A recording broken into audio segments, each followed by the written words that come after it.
This is a live stream that is absolutely near and dear to me. Um, but I've been seeing these things that pop up speaking about single black moms, and it's single moms in general, but it's mainly the single black moms. That's what it mainly is.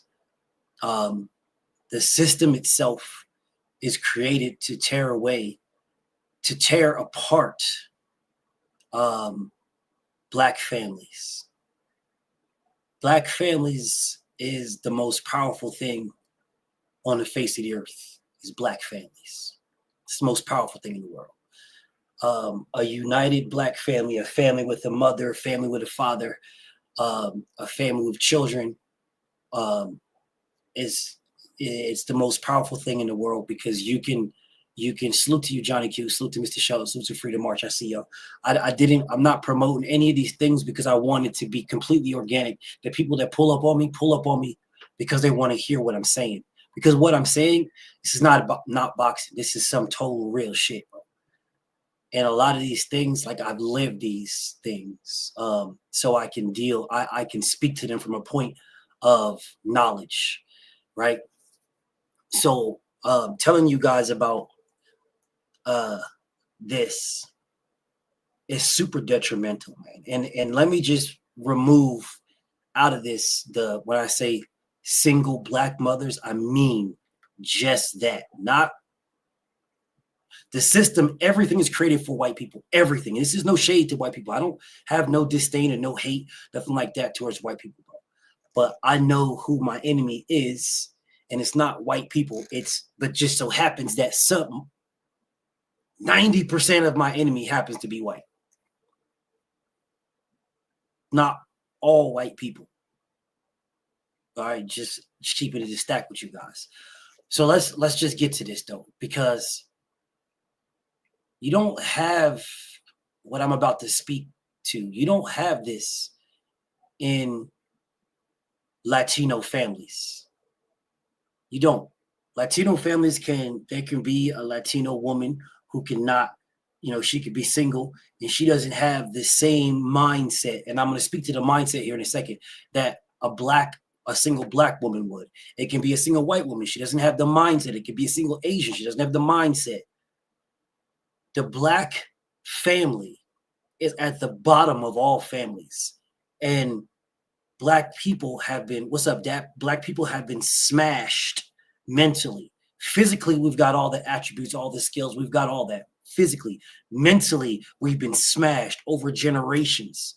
Over generations, we've been smashed. So because we've been smashed over generations, we have a thing about us where you don't really see a lot of black women wearing their own natural hair at all.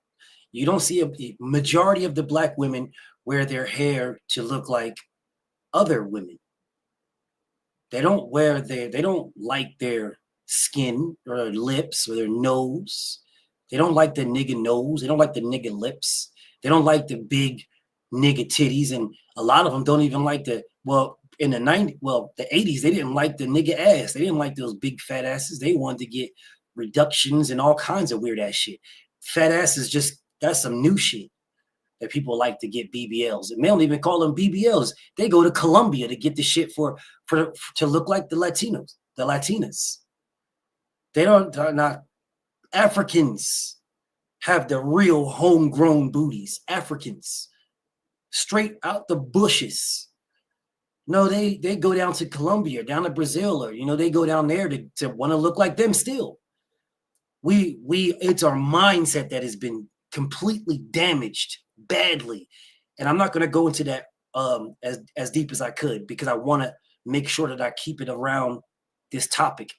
That damage that has happened to us and that has been instilled in us for hundreds of years, because it took hundreds of years to break us down and to build us the way that society wants to build us. And the way that society wanted to build us is right where they have us right now. Exactly where they have us right now. Exactly. A black single mother, the worst thing that can happen to a black man is to have a black single mother and no male guidance. That is the worst thing that can happen because there is no woman that can teach a man how to be a man. No woman on the face of the earth. There is none. Doesn't exist, right? But at least if you're a white woman, you have help.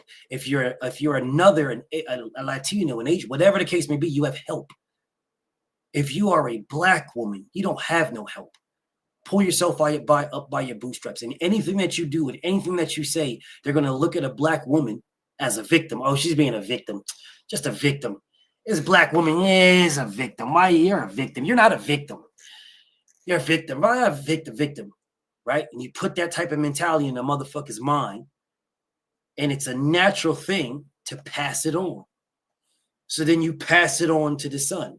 Now the dad ain't shit because the dad left you, and you don't never tell the son the full story. The son never realizes the full story. So if the son never realizes the full story, then the son is always going to look at the mother as my mom is right. My dad did my mom wrong. My dad ain't shit, yada, yada, yada. So then now it's fuck the dad. So now the son's saying fuck the dad, right? The son grows up looking at his mom as the treasure. His mom looks at the son as the treasure. But the problem with that dichotomy is the mother will do everything with the son except fuck him. Everything.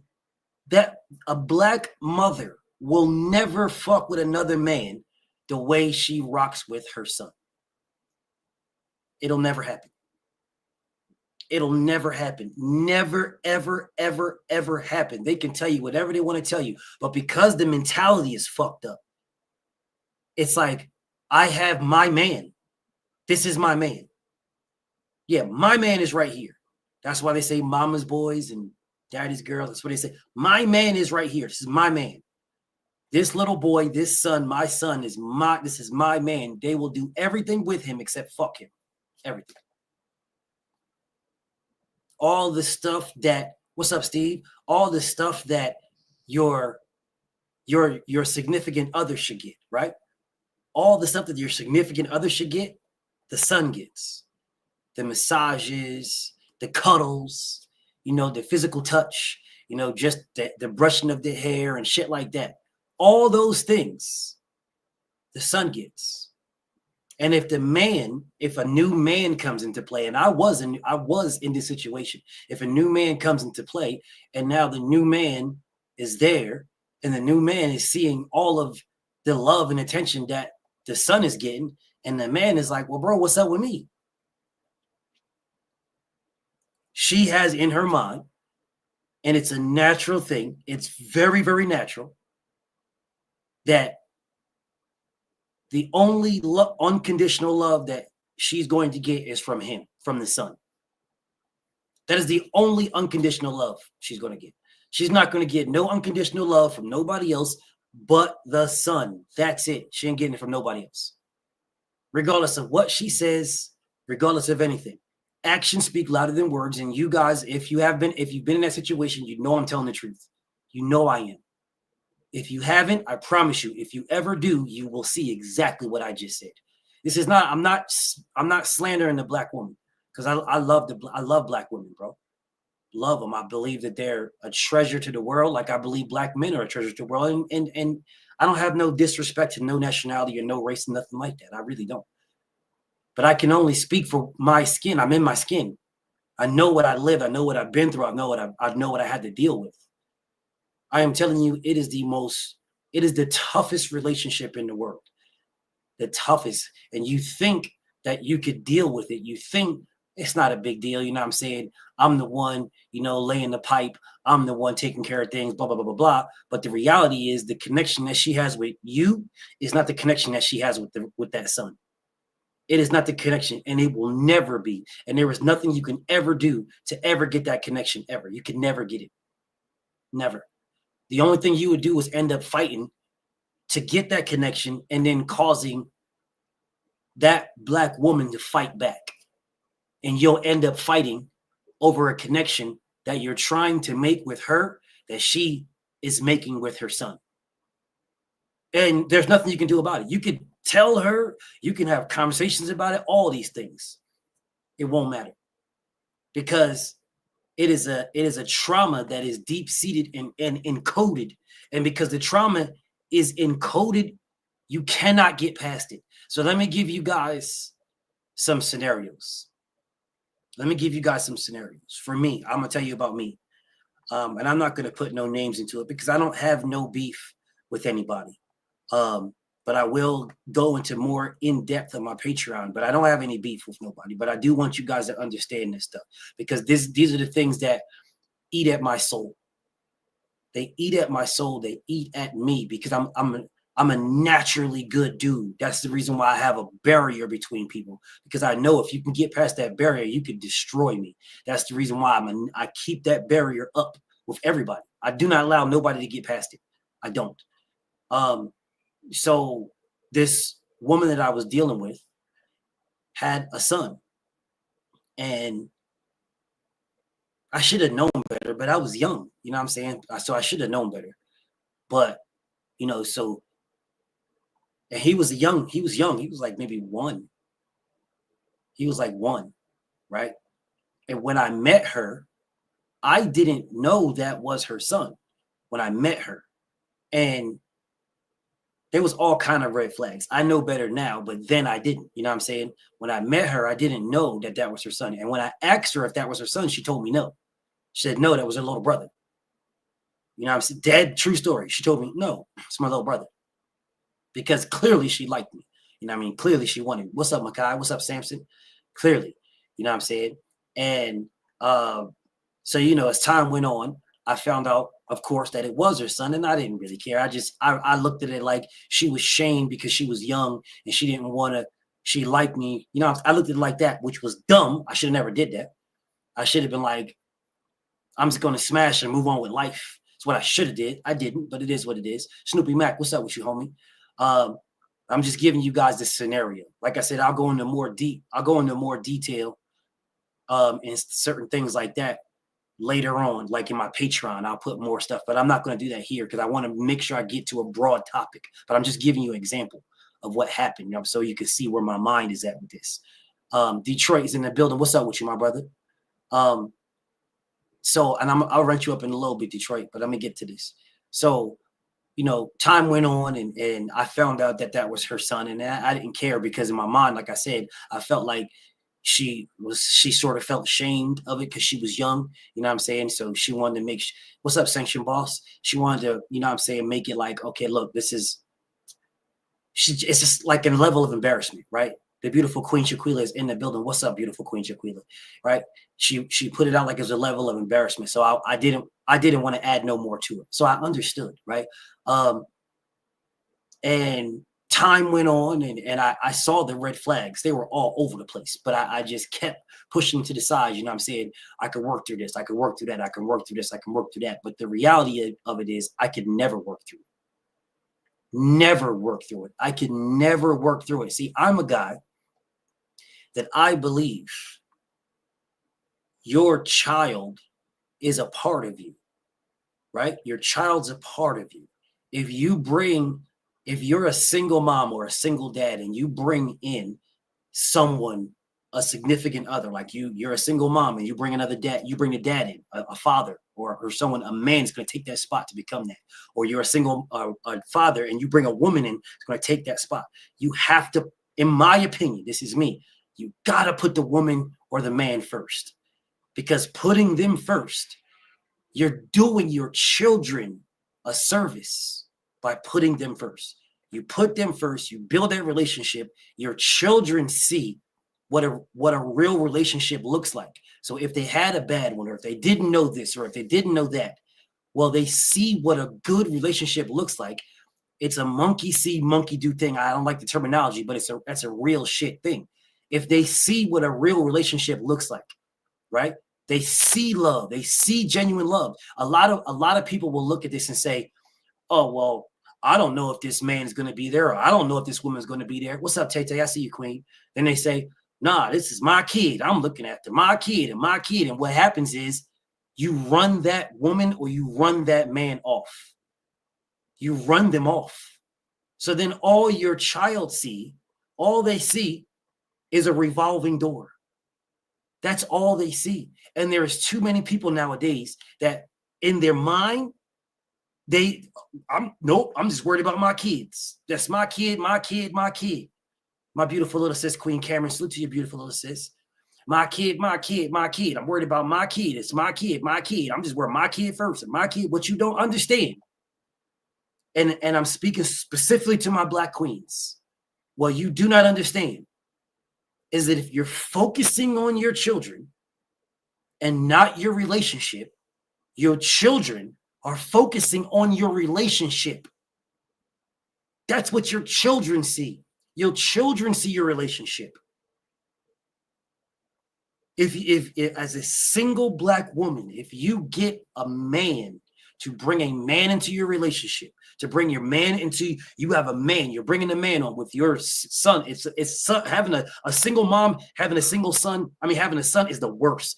A single Black mom with a son is the absolute worst because you cannot teach him. You cannot. You cannot. You can teach him how to treat a woman. You can never teach him how to be a man. It's an impossibility. You cannot teach him how to be a man. You can teach your son how to treat you, which means you can teach your son how to treat a woman. You are setting him up for failure for the rest of his life because what he will do is he will always, his boundary will include you. It will always and forever include you. And when I say you, I say the woman. And it might not be a woman that's good for him.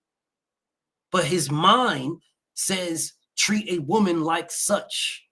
His mind doesn't say, this is how a woman should treat me. And because his mind doesn't have that written in, he doesn't have that encoded, that he deserves better, that no, you're not going to do this. This is a boundary. You're not doing this to me. Okay, I love you, but we can end this. If he doesn't have that, he will always attract to something that will hurt him for the rest of his life. Always. And you can be a single mom and you can talk about how, oh, hell no, this bitch ain't shit and blah, blah, blah, and that bitch ain't shit and blah, blah, blah. Then what you're doing is you're creating a whore. You are creating a hoe. You're creating a fuckboy. You're creating a son. He is going to grow up into always in his mind, always looking at every woman as an exit. I'm getting what I got to get. And the second I don't feel something, I'm out. That is wrong too. Only a man can teach a son how to be a man. I need you to listen to me, please. Only a man can teach a son how to be a man. How to be a man. A woman can teach a son how to treat a man. John Boxon, what's up with you, homie? Let me say that one more time because I need y'all to understand what I'm saying here. A woman can teach a son how to treat a man. She cannot teach a son how to be a man. And because she cannot teach a son how to be a man, that son will always have that opening that is void. My brother Mark is in the building. Salute to my brother Mark. It will always be there. It will always be open. Always. That boy, that son, that child growing up will always have to figure that aspect out. Always. They will always have to figure it out. And if the son is in a relationship where the mother treated the man like shit, regardless if he thinks it or not, bro, children are impressionable. The things that are put into your mind, it's like this for a child. If you tell somebody right now how people, and I'm not going to speak on this Diddy shit, but I'm going to say it, right? But I'm not going to speak on it. I'm going to just put this out here for you guys to understand. If you was to tell the world that Diddy was a sexual predator, you just said that. And everybody starts saying it, blah, blah, blah, blah, blah, blah, blah, blah, blah, blah, blah, blah, blah. Bam, now it's in everybody's mind. Do you guys understand? It is impossible to remove that. Even right now, with Casey out here admitting that she was down with it, that she set it up, that she called her husband, the dude she's married to right now, on FaceTime, and he watched her get fucked by Diddy. Watched her. He watched her do it. He watched Diddy smash his wife. He watched it on FaceTime. Bro, you're mentally fucked, bro. You're mentally done. You're mentally broken. For as a son, you will always, that's the type of stuff that you will deal with, you will put up with, because you do not understand how to deal with that. It takes a man to show you how to deal with that. It takes a man for you need to have a father to be able to say, this is that's it. Doesn't matter how much I love, doesn't matter how much I care. That is it, right? I'm done. I cannot. If anything happens from this in the future, it is because she fixed it. It's because she put the effort. It's because she worked it. She did it. In this day and age right now, there are men that will be on the phone and watch your wife get fucked by some other man, and then you will try to find a way to make it work and take the blame for it, because you didn't have a father to show you and to set and instill into your mind as a child boundaries. No, you had a mother, as you was a single mom. So when the single mom has the revolving doors of niggas coming in fucking, that son sees that and looks at his mother, the only person that he sees, and says, there must be something right about that. So when it happens to you, you're looking at the situation that there is something that I did wrong because my mother had a revolving door where she was doing that. You cannot get around it. It's an impossibility. It is instilled in them. It's the exact same thing for a single father and a daughter, but that's a whole different conversation that I'll get into. But I'm not for this one. This is just for single mothers and sons. The single black mom, a single black mother, is the worst thing for a son. The worst thing. Absolute worst. 100% worse. 100% worse. That the cycle, my brother Edgar, salute to you, King. The cycle that you are creating, the cycle you're creating with that child, with that son, what you just did is ruin him for life. Even if he's a good person, right? If he grows up to be a good person, he will be missing. He'll be walking around like this. He'll be walking around for the rest of his life like this. You have took one of his eyes away. You have took his eye away. Now, let me get back to the situation that I was in, because I was in this situation and I see not the situation of, motherfucker calling me on FaceTime and I'm watching the motherfucker get fucked. Not that, no. But the situation, what I'm saying is, I was the dad that came into a situation with a single mom who had a son, right? In that situation, that's her man, y'all. Salaikum assalam, King. Salute to you. That is her man. A single black mom has a thing that it's a protection. It's the mama bear, right? You want to protect your son. You don't want to give up any control over your son. So there's always going to be a fight, a pushback, a kickback. There's always going to be something with that man. Always. Always. And it's a struggle that will forever and always be. Forever and always be. For me, when I was in that situation, like 20 years ago, for me, I recognize what it was like, trying to discipline him to get him guided to where he needed to be was always a discipline of him and then a conversation with her. Nowadays, you'll hear people that will say to you, I don't care. You don't discipline my son. If something's going on, you tell me and I'll go discipline my son. You don't discipline my son. That's what they say nowadays. That is the absolute worst thing that anybody can do. Now, there's a difference between discipline and abuse. Now, if it's abuse, by all means, step the fuck in, right?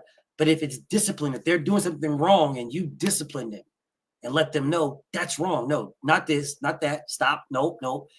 That is how you build character. Spare the rod, spoil the child. That's a real thing.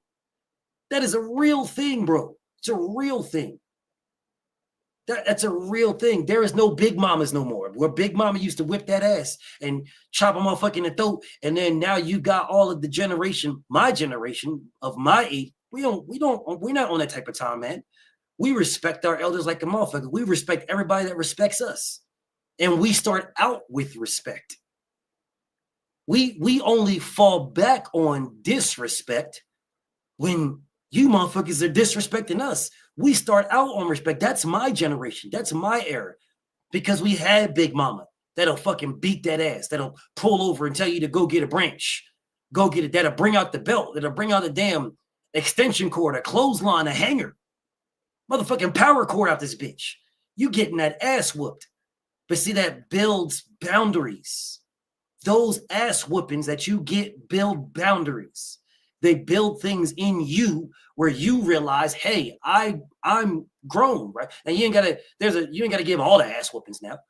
You can have conversations on type of shits and stuff like that. You ain't gotta give all the ass whoopings. But I'm just saying, to give them, you realize where you came from.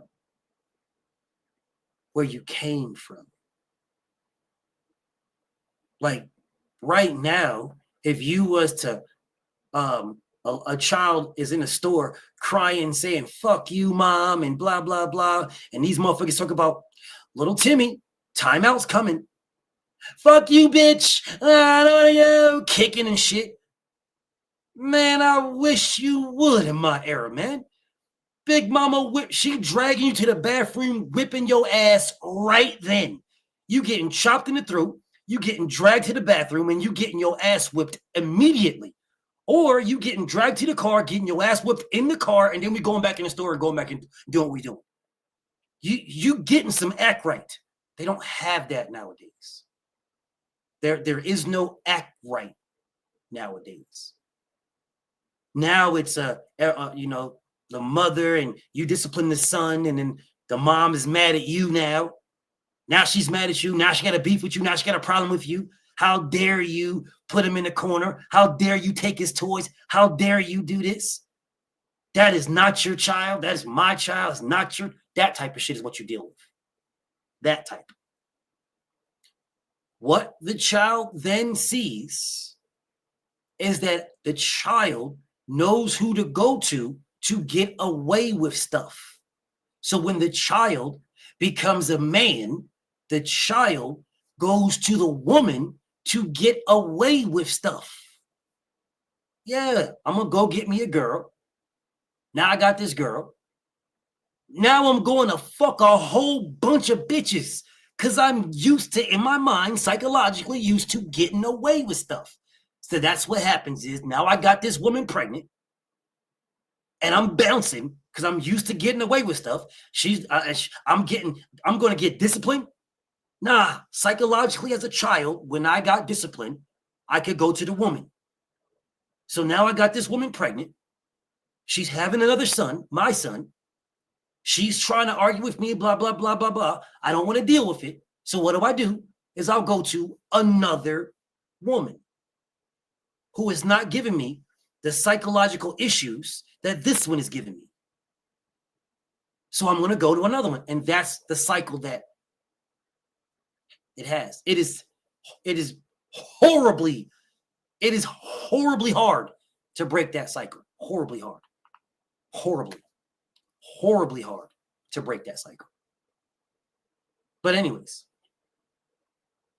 so it takes for the woman, the black woman in general,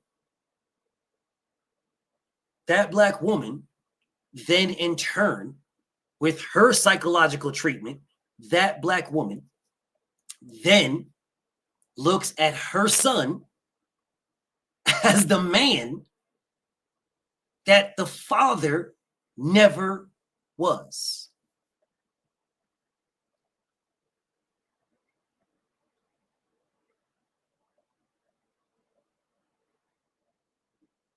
That black man looks at the father. I mean, that black woman looks at the son as the man that the father never was.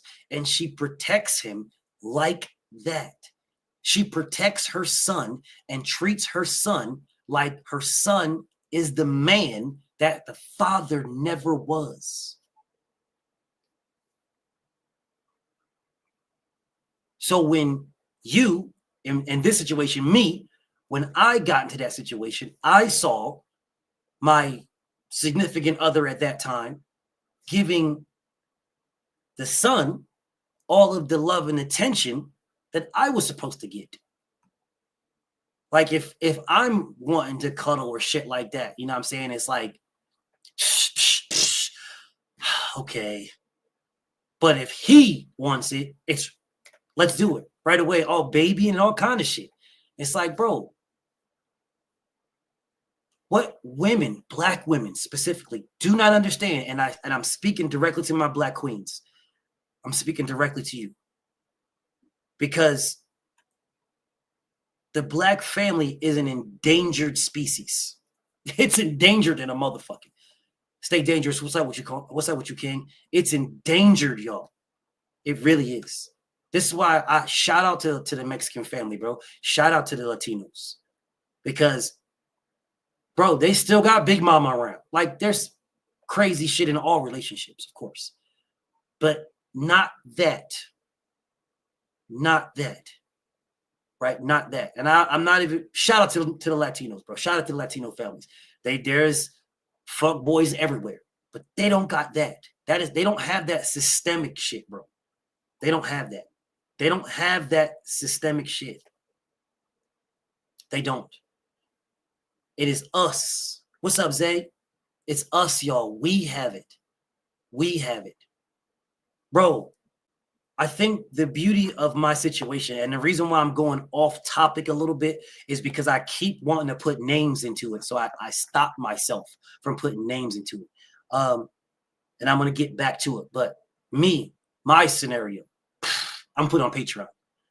The people on Patreon are going to see my scenario. Fucking crazy. I mean, crazy. I'll give you this snippet. I'll give you this piece. As a child, for me, as a child, I thought I had two moms. I'll give y'all that snippet. That I've thought it until I was, I don't know how old I was. I was 16 or some shit like that. I thought I had two moms. Thought I had two mothers. But I'll save that for my Patreon. It took a lot of hardships, and my oldest brother, not my oldest, but my older brother, that was the father figure for me. So I looked at him as what a protector. My older brother Norman, that I told y'all stories about, he beat people up and stuff like that. Him, that was the father figure that I looked at, and I got my guidance from. Well, Samson, I'll give you a snippet. I called my grandmother mother, and I called my mom by her first name. True story. And she never corrected me. No one ever did. No one ever corrected anybody. That's what we did. So that's what but it took a lot of like conversations. It took a lot of being with my older brother. It took a lot for me to see this. And when you're when you as a child, specifically a black child, when you are a black child and you're with and you're with a black man, as a black son, a young impressionable black son, and you are with a black man of power and stature, you're so locked in on this man. Like, you're so, that man can do no wrong. That right there, that man, you will follow that man through fire. If he steps in fire, you're following too, because he stepped in there and you believe it's the right thing to do. That's how I looked at my older brother. There is nothing that he would do, nothing that he could do, nothing he could tell me that I wouldn't follow, because I looked at him as the example. And that's how sons are. Baby boys are super, well, all babies are impressionable, but specifically black baby boys. And I know this is a conversation that a lot of people might not want to hear, but it's a true one, right? So in this conversation, a black son looking at a black man, a black father figure, following that black father figure. Like, I call him my little man right now. He's still my little man, right? And so the individual that I'm speaking of right now, still my little man. And I know what I went through. So I give him the guidance that his mother never could, right? I still give him, to this day, I'll give him the guidance to this day, that his mother never could. And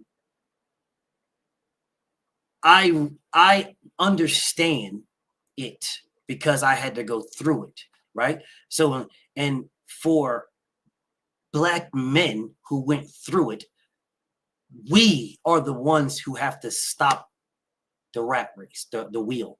We have to break the wheel, because a black woman to a black son, your natural motherly instincts are to protect.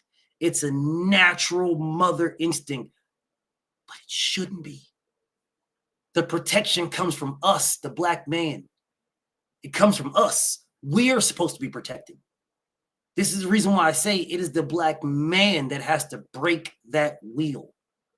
But it's so easy as a black man to just go get another woman. It's so easy. It is extremely difficult to stay in that pocket and fight it out. You know what I'm saying? To shoulder roll with it, to block it, It's so difficult to do that, specifically in this day and age when the internet, we can reach out and touch everybody around the world. Fuck this relationship, man. I'm out. Oh, fuck her, man. She's doing this, doing that. Fuck her. I'll take care of my kid. I'll see my kid when I can see my kid. I'll talk to my kid when I can talk to my kid. I'll do this when I can do that. Then we say, oh, I was a good dad, but you really wasn't, though. It's up to us. It's up to us, y'all. It's up to black men to break that wheel.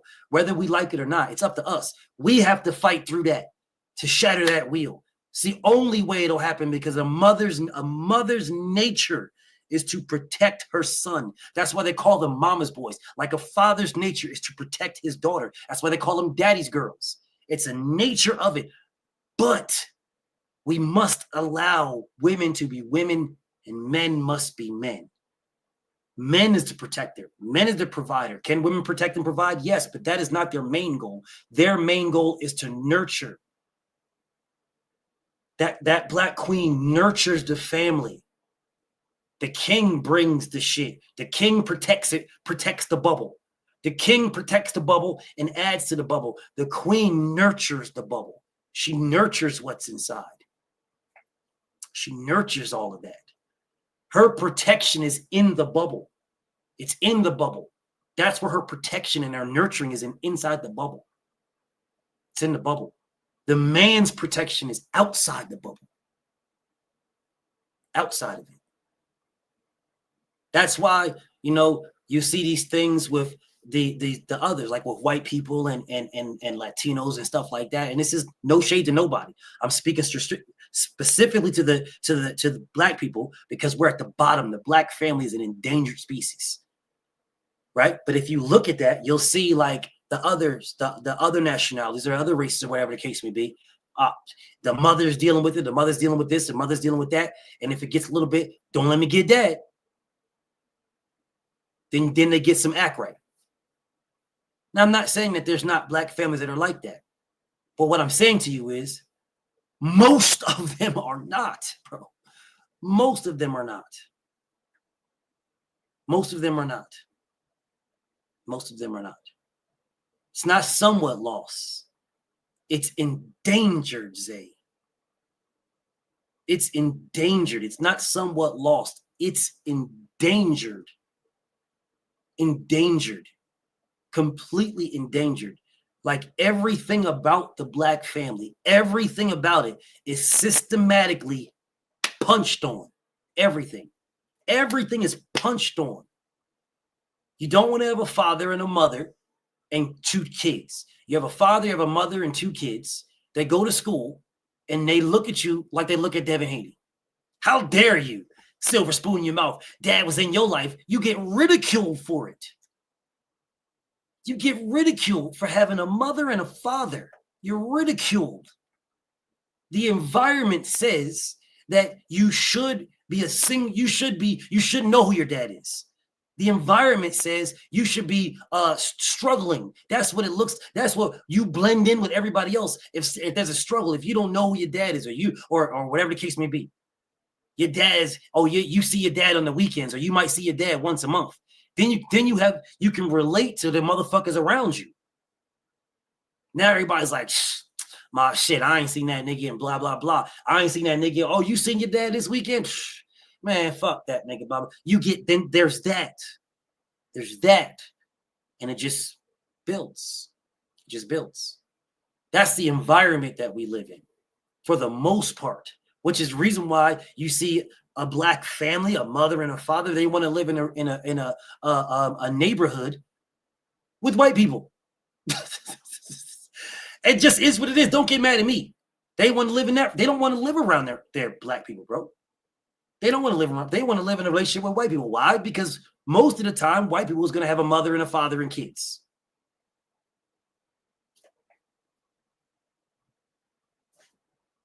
It just is what it is, bro. That's a whole different conversation. Whole different conversation. A Black mother. Man, y'all have a very, very hard job. A very, very hard job. You're looked at as a sex symbol, right? A hellacious sex symbol. All other nationalities steal from you. This is no shade to no nationality, because I got mad love for my Latinos, my Latinas. I got mad love for my Asians, mad love for some white women, not majority. Like there's only few white women that I'm actually cool with, and that's the God's honest truth. For the most part, I do not like them at all, because I know their tears are a Black man's electric chair, which is why I stay away from them. I stay away from them. Dead ass serious. That's a whole different conversation. But a Black woman is a sex symbol, like off the rip. You're not looked at as a nurturer at all. You're looked at as instantaneously you're on welfare. You're not looked at as that woman right there is smart as a motherfucker. You literally have to be told. Someone got to tell your accolades. They don't look at you like that. No one looks at a Black woman and says she's smart as a motherfucker, man. Man, she looks smart as fuck, bro. Don't nobody say that shit, bro. Don't nobody say that. So you're a sex symbol. You're looked at as a welfare recipient immediately. The first thing a motherfucker will ask a Black woman is how many kids you got, instantaneously. You got any kids? It's never a damn. And then you find out, oh shit, you got kids. I didn't even know. I didn't even know. No, I need to know how many kids you got. How many off the rip? Like you can't just have one. Now you got 4 of them motherfuckers. Yeah, because you just fucking, because they look at you as a sex symbol instantaneously. Like, and then they instill this thing into the Black woman. So what does the Black woman do? She turns right around and drags who? The Black man. She doesn't drag the white man or the Asian man or the Latino man. Nah, you'll see the Black woman all on Instagram and YouTube and all the social media sites talk about, I love my man and blah blah blah. And he treats me better than anybody else. And it'll straight be a white guy. And I don't got no beef. That's what you want to rock with. Rock on, bro. I don't got no beef. That's what you want to rock on. But I'm not dumb, bro. I'm not dumb, bro. I know what it's hitting for. I know what it's hitting for. Black women, Black families are in danger. Black women, Black men are systematically punched on constantly. Everything is created against them, not for them, against them. So anytime they feel like they can get into this or get into that, you feel like you're shoulder to shoulder with everybody else. You're not, bro. We never will be. Never. We will never be. Not unless Captain Ibrahim Traore makes some shit in Africa that we can all go back to. We will never be shoulder to shoulder equal with anybody. Never. It will never happen. This is no beef for nobody. I'm just not stupid enough to believe, man, that we'll be shoulder to shoulder, because if I am shoulder to shoulder with somebody else, if I am, and something happens, I will be the first person looked at. Yeah. If I'm shoulder to shoulder with my Latino brothers, my white brothers, my Asian brothers, if I'm shoulder to shoulder with them and a robbery or a murder is committed, I will be the first person looked at. It will not be all of you guys come with me. No, it'll be give me, what's your name? I need some ID from me. Motherfucker, I just got here. I just walked up to the scene. You saw me walk up. These motherfuckers all been standing here. The fuck you asking me for my ID for? I just got here. Motherfucker, you was here before me. Why are you asking me? Why you ain't asking any of these guys? And these guys I'm standing with, my Mexican brothers, my Latino, my Asian brothers, they'll be standing right. Yeah, why are you asking him? He just got here. Why are you harassing him? Why are you harassing him? They'll be on my side. They'll be with me. It's not going to stop nothing, though. It won't stop nothing. Let me turn around and say, man, I'm out of here. Fuck that. You're harassing me. I'm out of here. I will either get shot in the back or put in handcuffs. And you all listening to me, you know I'm telling the truth. Whole different conversation. And it will be the queens that the system itself tears down, and the queens will then in turn tear down brothers like me. The queens. Because I already know what a white woman's going to do. Those white tears, I already know. Stay away. I already know. Like, I know what's going to happen. They make it, the system makes it extremely difficult. The system, the environment makes it extremely difficult for a Black man to be with a Black woman. They make it extremely difficult. They don't necessarily go at the relationship, at the person. They go at the relationship, right? Social media and all these other things blast all these things of what a man should be doing. And then you got the woman sitting there looking on social media like, oh, they're doing this, look at that, look at this. And then they look at the Black man and say, oh, well, you ain't doing that. So what do they want to do? They want to go get someone like what social media says. And normally that is a white man or an other. Let me get one of them. So then when they get one of them, this is the crazy part about the situation. When you get one, the Black women will submit to them. Do you know why the Black women will submit to them? The Black single mother will submit to the other because the other doesn't look like the baby's father.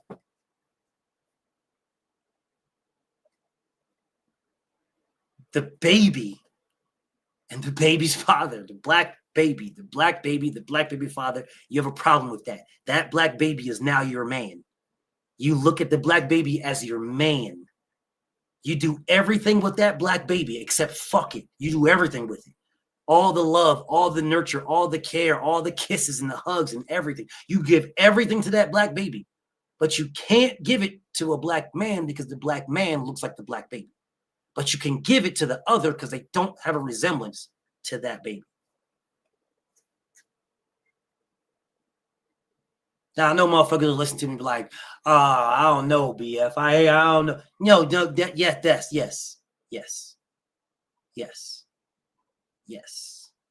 Absolute yes. 100% yes. And what you don't realize as the black mother is what you just did is you looked, your black son looked at you and realized that you weren't happy with black. You were happy with something else. So what the fuck do you think they're going to do?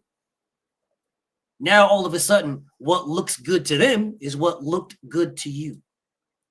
Not what their skin looks like. What looked good to them is what looked good to you. The skin that you liked, now they like that. It's a normal thing. It's like, you know, a child speaking Chinese. Does anybody realize, like, children just speaking English, children just speaking Mandarin, Italian, Spanish, whatever, as a baby? Now you're 1 and you can speak Spanish. You're 2, you can speak French. You're 3, you can speak Chinese and shit like that. You're a baby. Motherfuckers go to school to learn this shit. But everybody's talking it around you. Since everybody's talking it around you, you pick it up. Now motherfuckers is talking to you. You're responding back. It's a normal thing. Babies in America, most of us, when we start speaking, we speak English. Most of us. Babies in China, when babies start speaking, babies speak Chinese.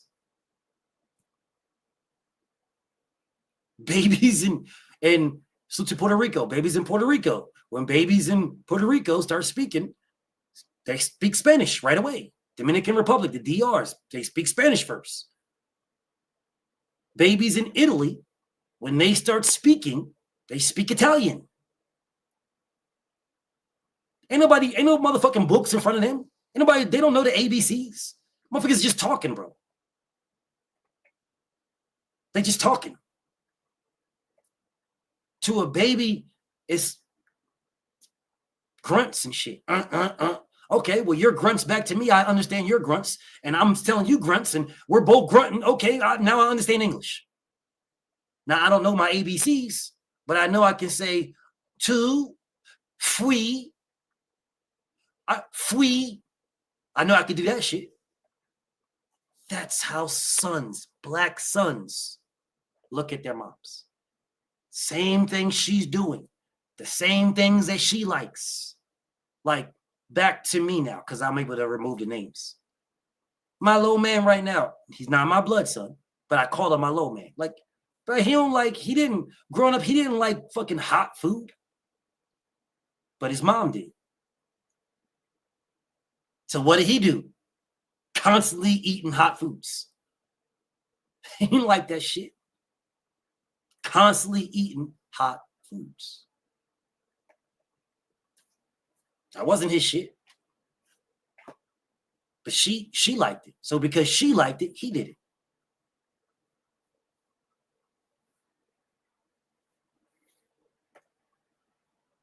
Black women with a single black woman with a son is extremely dangerous for the son.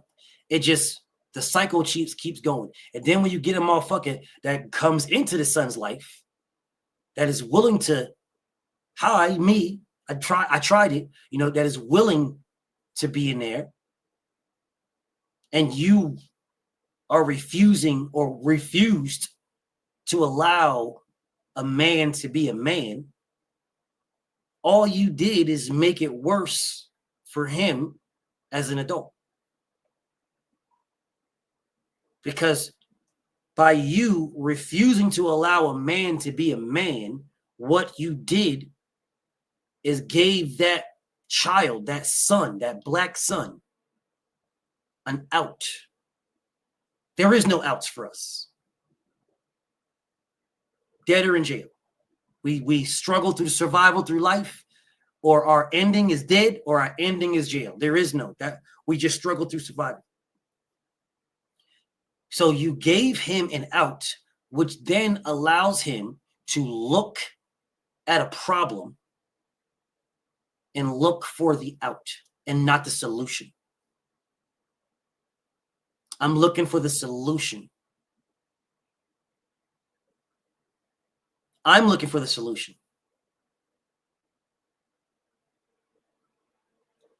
A single black mother son looks for the out. There is a difference, because a solution fucks with your heart, bro.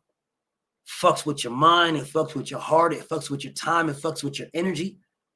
But you're working, you're powering through. You understand that there is a desire that you want. This is what you want. There's a desire right here.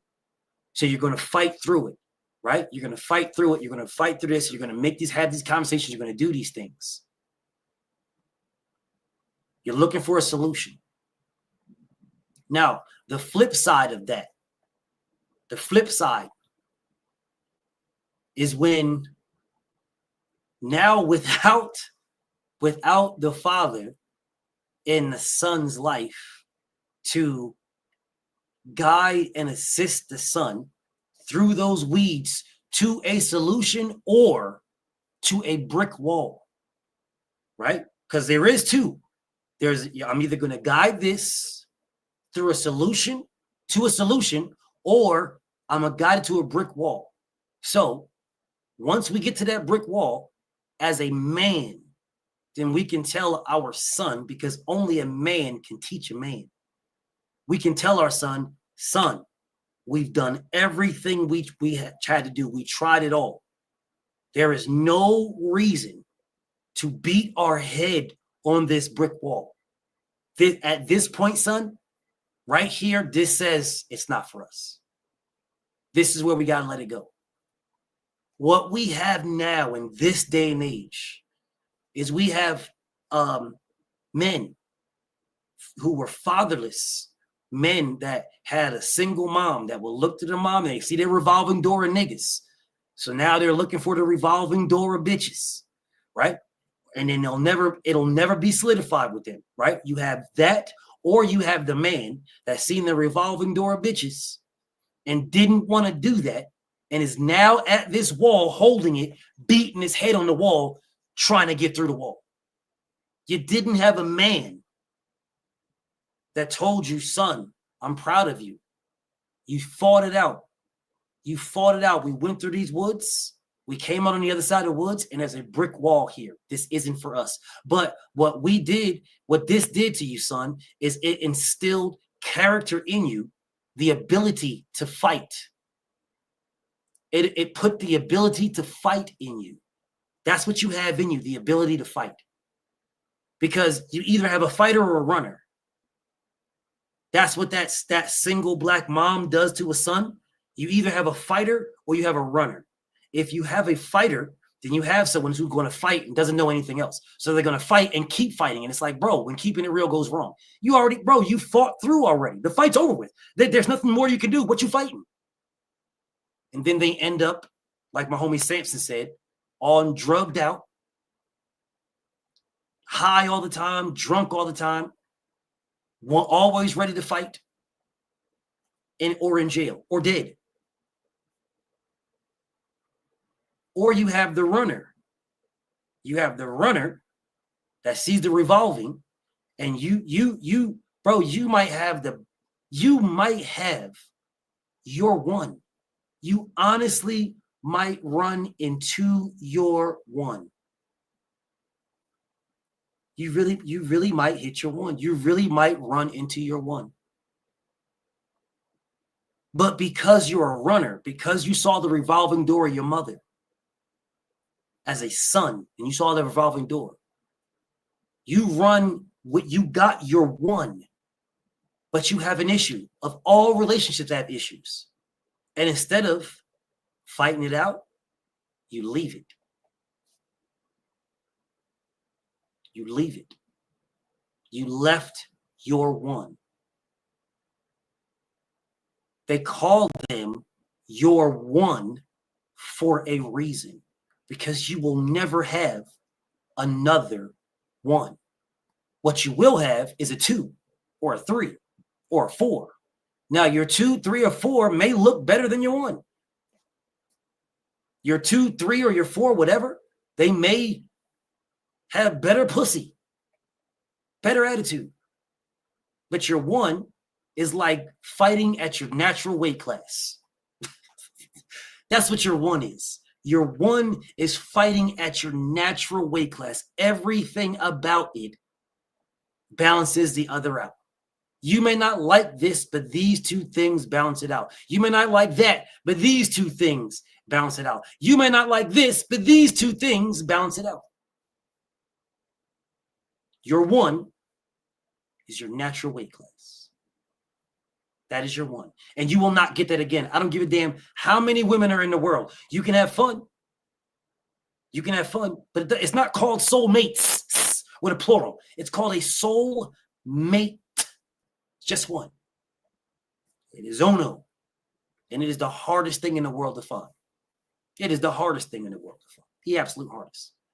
Because I believe Allah is the perfect planner. He makes no mistakes. I believe that wherever Allah puts you in the world, that he also puts your soulmate close to you. In proximity. At least in the city. Allah does not live in confusion. God, Allah, whatever you want to call God, whatever, does not live in confusion at all. I'm making you right here. I am putting your soulmate around you somewhere. Somewhere around you. Somewhere. You may do your thing with a bunch of people. It may happen. Do your thing.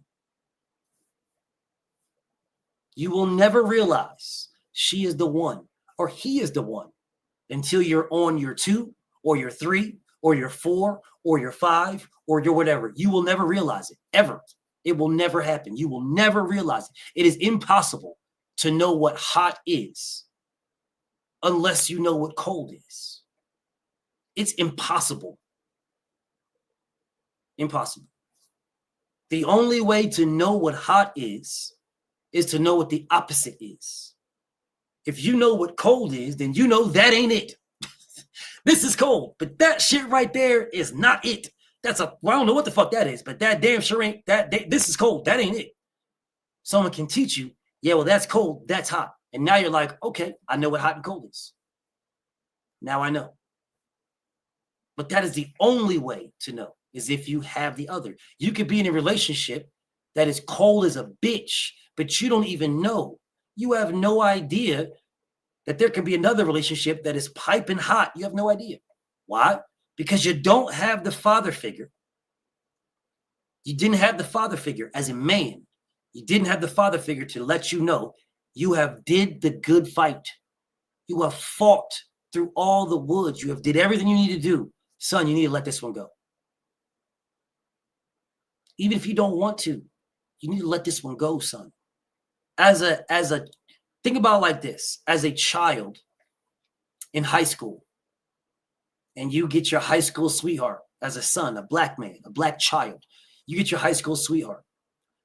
You get that high school sweetheart, and in your eyes, that is your wife. You're marrying her. Period. She is it. That's the one. She's the baddest woman in the world. The baddest in the world. That is the baddest in the planet. And then you go to school the next day, and she's rubbing on somebody else's face, talking to him, staring him right in the face, staring him in the eyes, rubbing on their face. And you catch her like, what the fuck? And she's like, oh, it's not what it looks like. Well, you think that was your one, but it probably wasn't even your 5. It probably wasn't even your 5. But because you don't have a father, you didn't have the man who more than likely dealt with those things before he got his one, being your mother. Because you don't have a father, who the fuck you telling that to? Your mom? What is she going to tell you? Fuck that bitch. Okay.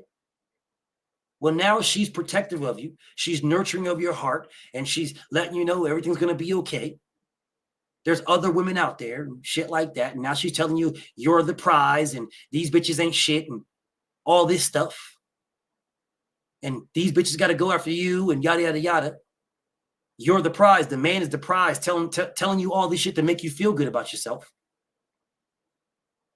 Yet then she goes and treats the husband like shit. And you see that.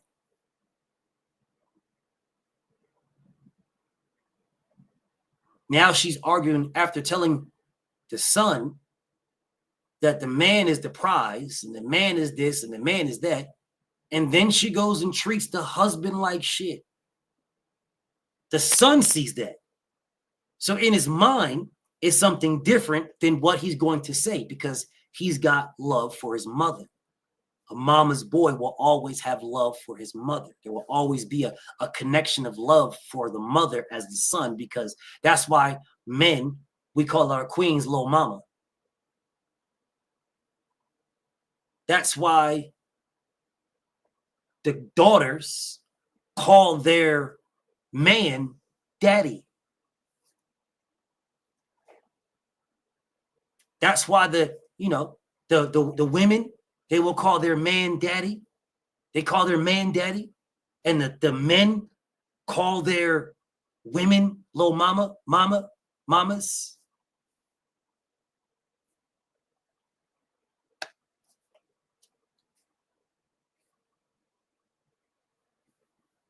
Absolutely, Johnny Q.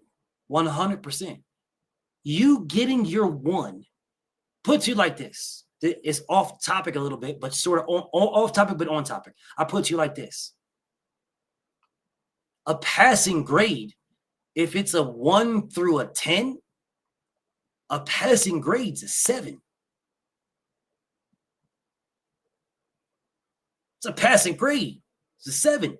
70 is a passing grade, bro. You can get a doctorate's degree with a 7. That's a passing grade.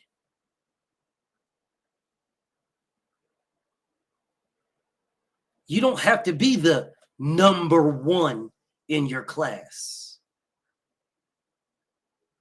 King the bad guy. What's up with you, King? Yeah. Look, now take the passing grade is a 7, right? Take that, right? So 1 through 10. You got 1 through 10. A passing grade, if there's 10 multiple choice questions, a passing grade is a 7. Now switch that. You have a 1, you're 1. You're 1. A 2 or a 3. A passing is a 3.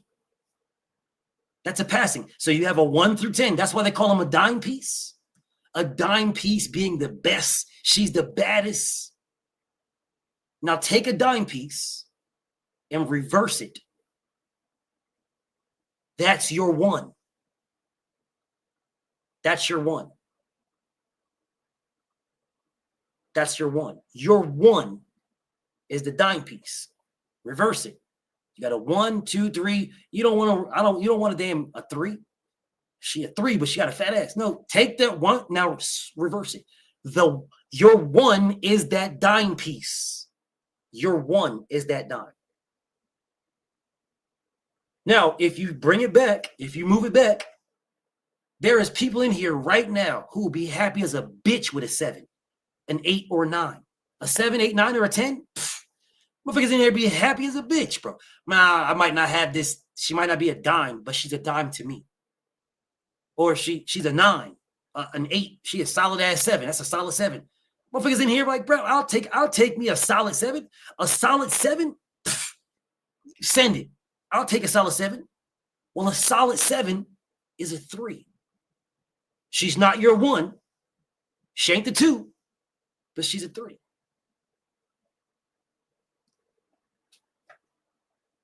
She might even be a 4. She might even be your 4th. She ain't your 1, but she's passing. She's passing, bro.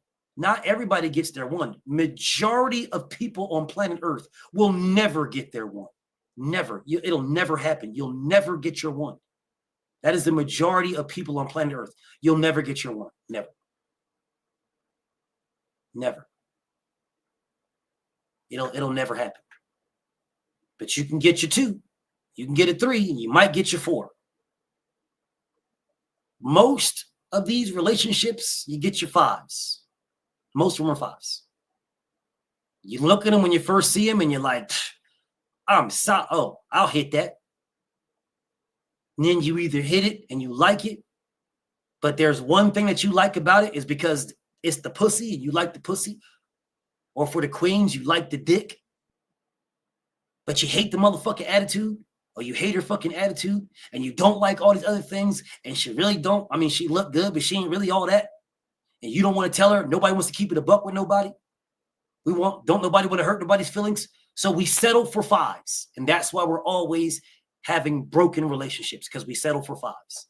Not fives in the looks, because you might be the baddest motherfucker in the world, but that's just one thing. That ain't your natural weight class, bro. That's not where you're your strongest, your fastest, and have the best stamina. That's just one thing, bro. That's one thing of your natural weight class. You just look good. What about the other things? What about the others? That's why most relationships are not in their natural weight classes. Bro, most relationships be fighting 10 weight classes up. Most relationships be motherfucking fighting 10 weight classes up or 10 weight classes down. Most of these motherfuckers. Most of these motherfuckers is Jesse Bam Bam Rodriguez versus Alexander Usyk. That's what most relationships are, bro. And most of these motherfuckers is not fighting in their weight class.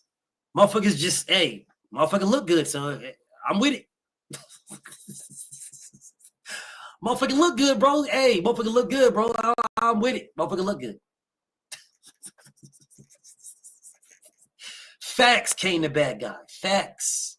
But unless you have a stable family, all you see is icing. That's all you see. That's all you see is icing. If you have a mother and a father and they're stable, then that, and you might be a 6. You might be in a 6. It might not be your 1. But you guys have a mentality that I'm not your 1 and you're not my 1, right? Or I might be your 1, but you're not my 1, and vice versa. And all the things might just be, right? They might just be. Then if I'm your 1 and you're not my 1, then we're not. That's not what I am. Is I'm your 2, or you're my 2. I believe you're my 1. I really do. I feel it in my heart, but you're really not. You're my 2 because you don't feel it back for me. Because you're 1, and my 1. Like if I'm your 1 and then you're my 1. Like we're each other's 1. If I look at you as my 1 and you don't look at me, then you're not my 1. You're either my 2, my 3, or my 4. There's something about you that I'm wanting, but I'm out of my weight class. Regardless if I like it or not. Regardless if you like it, I'm out of my weight class. I'm out of my weight class. I'm not in my natural weight class. So because that son sees his mother,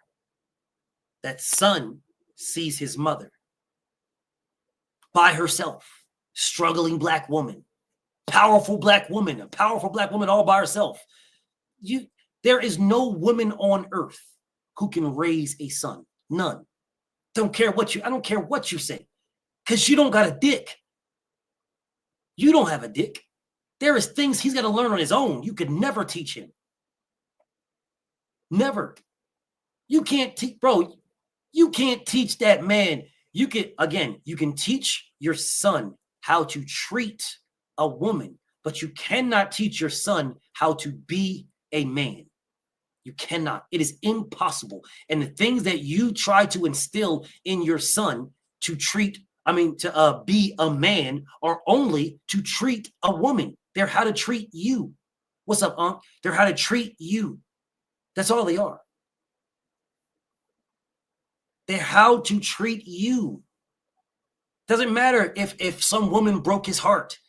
Doesn't matter. Now it's fuck that bitch this and fuck that bitch that, and you're the prize this and you're the prize that. Yeah, because you're looking at your son as your man. It's a natural thing to do for a single black mother. I don't care what you say. You don't have to agree with me. But if you are a single black mother if you are, think about how you treat your son. Just think about it. Seriously, think about it. If you're a single black mother, think about how you treat your son. Gets all the loving, all the attention, all that stuff. Bro, as a man, do you understand? As a protector, we are not supposed to get all that loving and attention all the time as a child. It sounds fucked up. It really does, but we're not supposed to get it all the time. That's why they have crybaby ass niggas. Because they got all that love and attention and all that affection all the fucking time as a child, as a man. As a man, you got it all the time because your mother gave it to you all the time. Oh, come here, baby. It's okay. Come here. Let mommy rub your feet. Come here. Oh, you got a boo-boo? You got an ouch? You got an owie? Oh, let me do this. Let me take care of this. Bro, he just got a splinter. That's all he got is a splinter. No, see here, let me do this. No, let him cry. Bro, bite it. Take that shit out.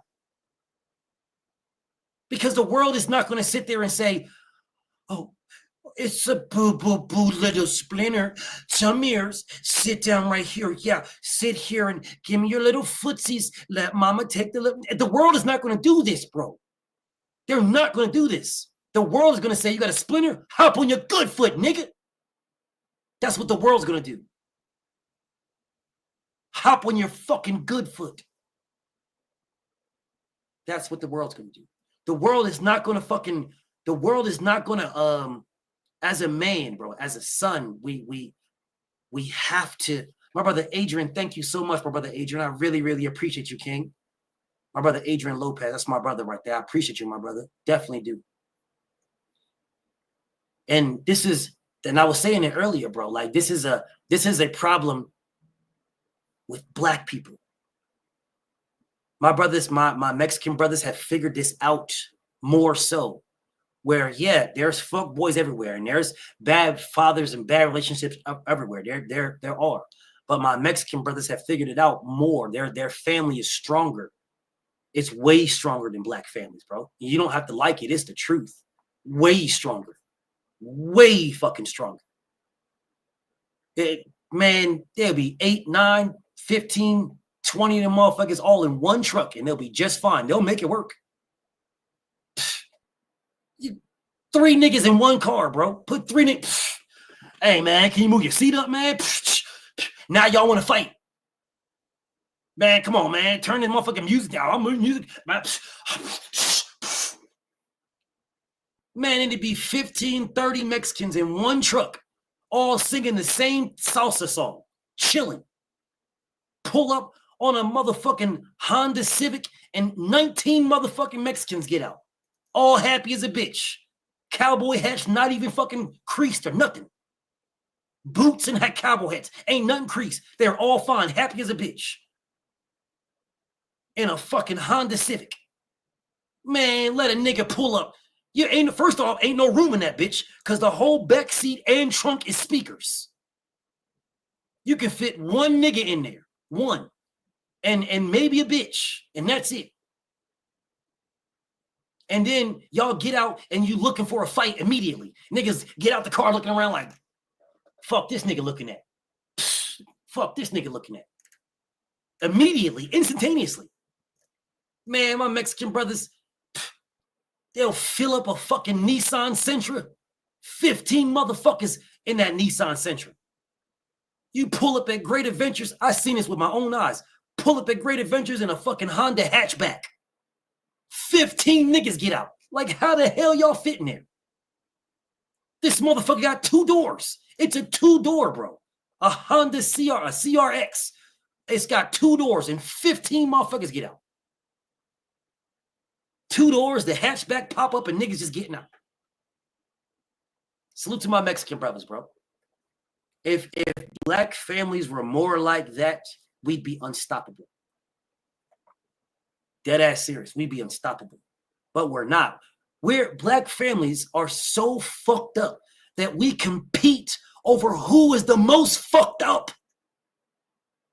We literally, as black families, bro, we compete over who is the worst. You ain't have it as bad as me. Pfft. Man, my best friends was roaches. What?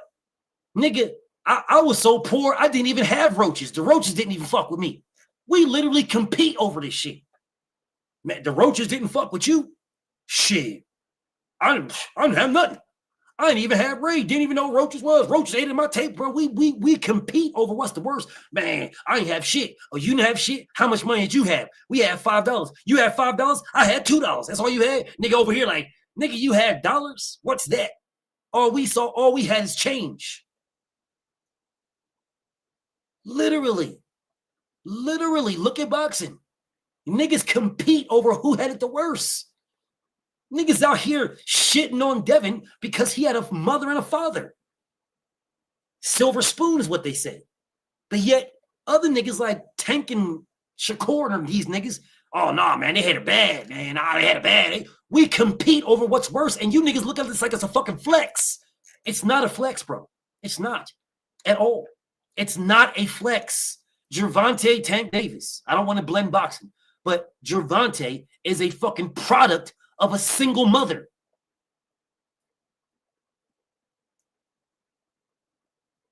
That's why he's on fucking cameras on these live streams, naked, slapping his ass, dancing around, slapping his ass, and doing all this gay ass shit. Because he's a product of a fatherless home. His mother couldn't teach him.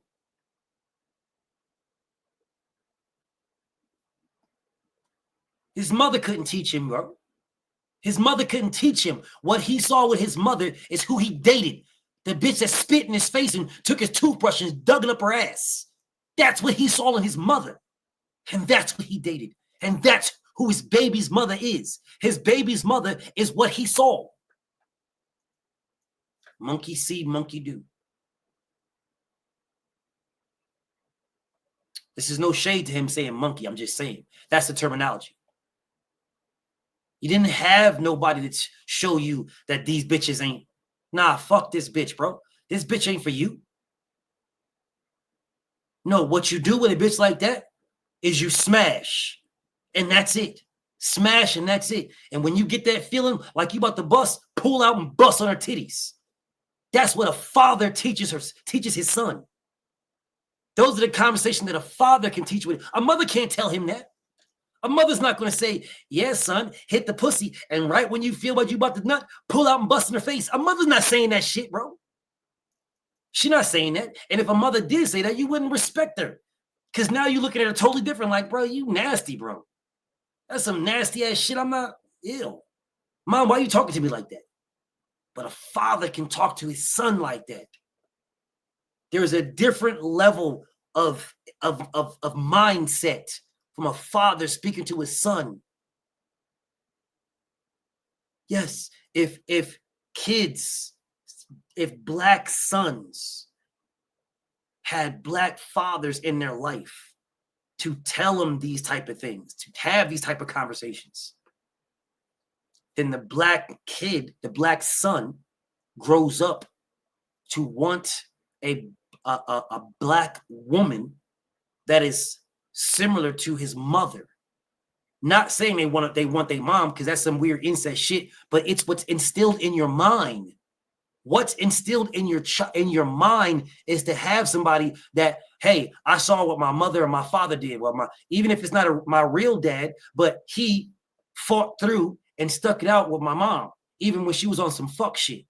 You know what I'm saying? So now I realize myself that how to do this. I realize that there's going to be trials and tribulations. That all relationships start out, and it starts out with fucking cookies and creams, unicorns and bubbles, motherfucking gumdrops and Skittles falling from the sky. Every relationship starts that way. Every single one. A relationship is not a relationship until y'all argue like a bitch. When you argue like a bitch and can figure out a way to get through that and still care. Because the love is going to go. The first love that you have in a relationship is not love. It's not. You don't love her. You don't love him. You feel.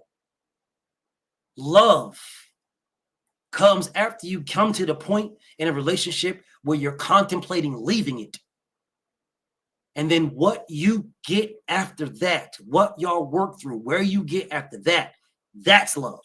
Because you fought through some shit. You fought through some shit that you didn't have to be there. You didn't. Nobody in my comments, nobody listening to me right now has to be in any relationship. You want to be in it. And that's where love is at. That's where love is at. Love is where you want to be in it. And when two people are fighting against themselves, but they want to be there, that's where love is birthed. It's birthed right there. A motherfucker can tell you they love you all day long. You don't. And that's the reason why single mothers do everything with their black son, because that love comes from birth. You don't have to build it. That's why a black woman will say the only unconditional love is with my child, and mainly a son. That's why black women say that, because it's from birth. You don't have to build it. You don't have to work on it. You don't have to make it. And what people don't understand is the love that you make, the love you make with another is a better love than the love that you were given. Because as a child, when you have your child, you're given that love. Allah blesses you with that. God blesses you with that. You're given that love. That is love you are given. That love came from your body. The Almighty gave you that love. That's a gift that was given to you. You didn't make that love. You didn't put no work into that. All you did is open your legs. All this man did is put his meat in. You had a good feeling, and then God gifted you love. You didn't make nothing from that, bro. What you made is what you had to fight for. And this is the reason why I'm speaking directly to my black women, my black queens, my single black mothers. I'm speaking directly to y'all. You have to fight for what you want. If you don't fight for what you want, whether you're the baddest woman in the world or the ugliest, if you don't fight for what you want, then whatever you're given is going to be what you are given. You will never get what you want without putting up a fight for it. It'll never happen. And if you don't fight for it, then you will be looking at as a single mother, you'll be looking at your son as your relationship. And you will do everything for that son that you should do for your man, except fuck him. Everything. And for my single black women, for my single mothers, the single black mothers, if you want to know how to treat your man, treat him how you treat your son. He will never leave you. And if he does, he is not your one. He's not your one. He's not your one. He ain't your two, and he ain't your three. He ain't your four. He ain't your five. He's your six. He's your six. If a single black mother can treat your man, if you bring a man into your life, and if you can treat your man, make a conscious effort to treat your man the way you would treat your son. If you feel yourself, if you do things for your son and you're doing it for your son, right? Natural shit. If you're like, if your son gets a boo-boo, you got a little boo-boo. Okay, well, if your man gets one, do the same thing. Let your man say, "What you doing, girl? This is just a scratch." Let him say that. Let him say that. Just a scratch. What you doing? This is nothing. In his mind, it's a whole different conversation. It's a whole different conversation. If your son, if you want to give your son a massage, do that. Give your man one too. I promise you, the one thing about a single Black mom, and I'm speaking specifically to a single Black mom, because you queens, you really don't have examples, the best examples to look at. You really don't, because there is a flip side of this, right? There's a flip side, and the flip side of it is that you have a mother, you have a father, right? But when you have a mother and you have a father, you mess with a guy who ain't shit.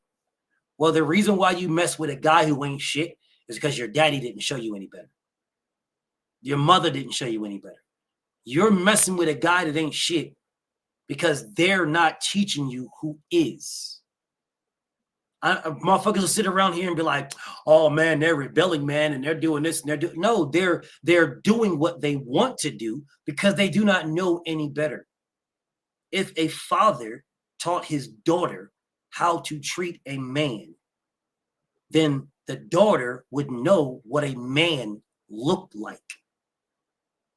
If the mother taught the daughter how to be a mother, well, then the daughter will know how to treat the man that the father showed her is a man.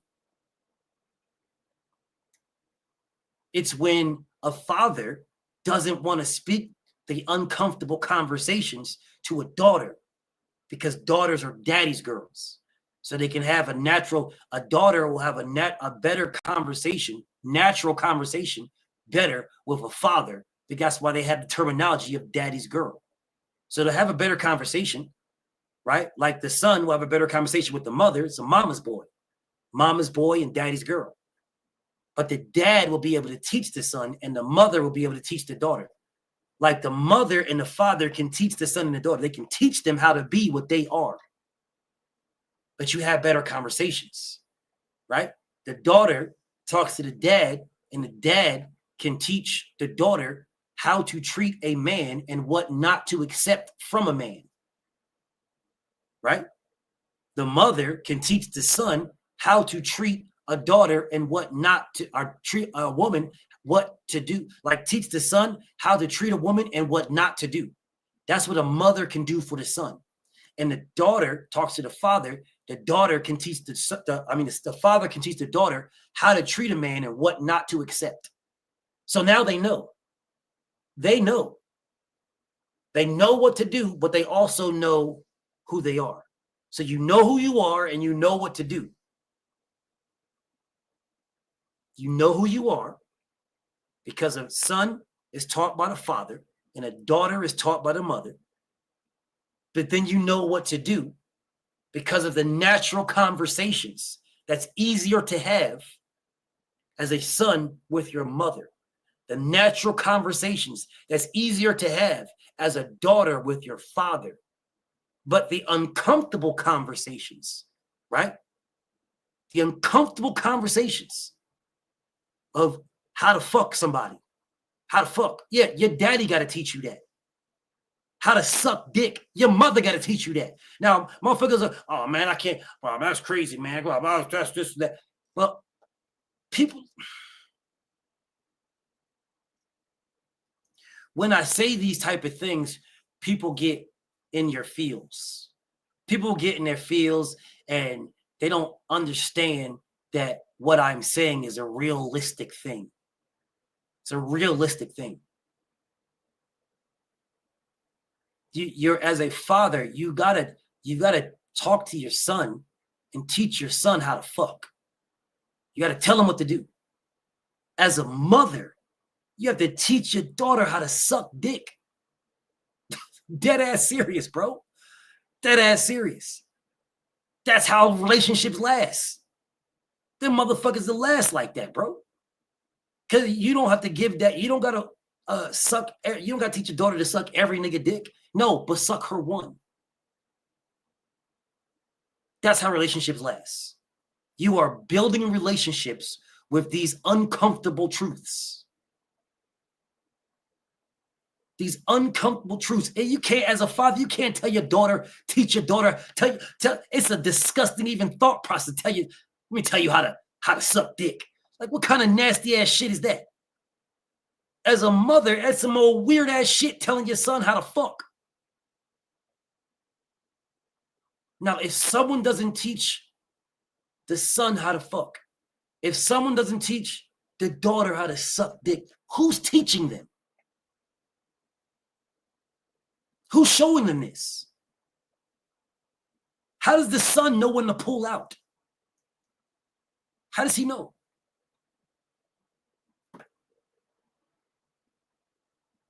How does he know? How does he know? How does your daughter not end up like Casey? Love being fucked by 30, 40 niggas, busting all in her face. Yeah, Casey was like that. But everybody's like, oh, Casey. I can't believe Diddy is such a monster. Diddy is such a monster for Casey. Bro, she loved that shit. She was with every bit of it. She was with it all. Set them shits up herself. Now, do you guys want your daughter learning the way Casey learned? Having a whole bunch of niggas plow drive her ass? And she's like, oh, this shit good. Get yourself some evil ass. Or would you prefer the mother of your daughter teaching your daughter how to please her man so that when she has a man who has been taught by his father how to please a woman, they please each other and form a bond. They form a bond. That bond, you can build on that bond. Friendship, we argue, we beef, but we can come back to our bond. That's how families are built. Without someone teaching the family, they learn on social media. They watch Sexy Red. If you don't teach your daughter, Sexy Red will. Had these little ass kids, motherfucking 5 and 6 years old, dancing in kindergarten, talking about bow, bow, bow, bow, bow. That's that booty meat. Little bitch, you 5 years old. I'll smack the shit out of my daughter if that shit happened. You have lost your fucking mind. You're 5. Talking about that's that booty meat.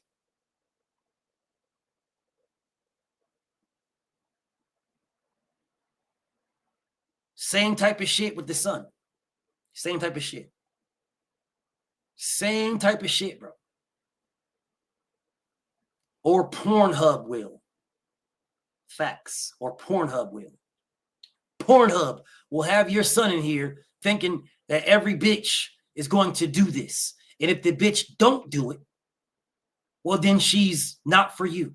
And then your son will miss out on his 1 or his 2 and end up with his 6. End up with the bitch that got good pussy. He hits it, and then he comes home, and somebody else is fucking her. And now he don't want to go nowhere. He wants to fight through it because he doesn't know any better. That's what single moms, not single moms, single black moms who are at the bottom of the barrel. The system is against them. 100% against single black moms. That is the reason why the police are always in those neighborhoods. They're single white moms. They're single Asian moms. But they don't get policed the way that single black moms do. Yeah, the police literally go to these neighborhoods and park and eat their fucking Twinkies and donuts and sip their fucking coffees waiting to get a call.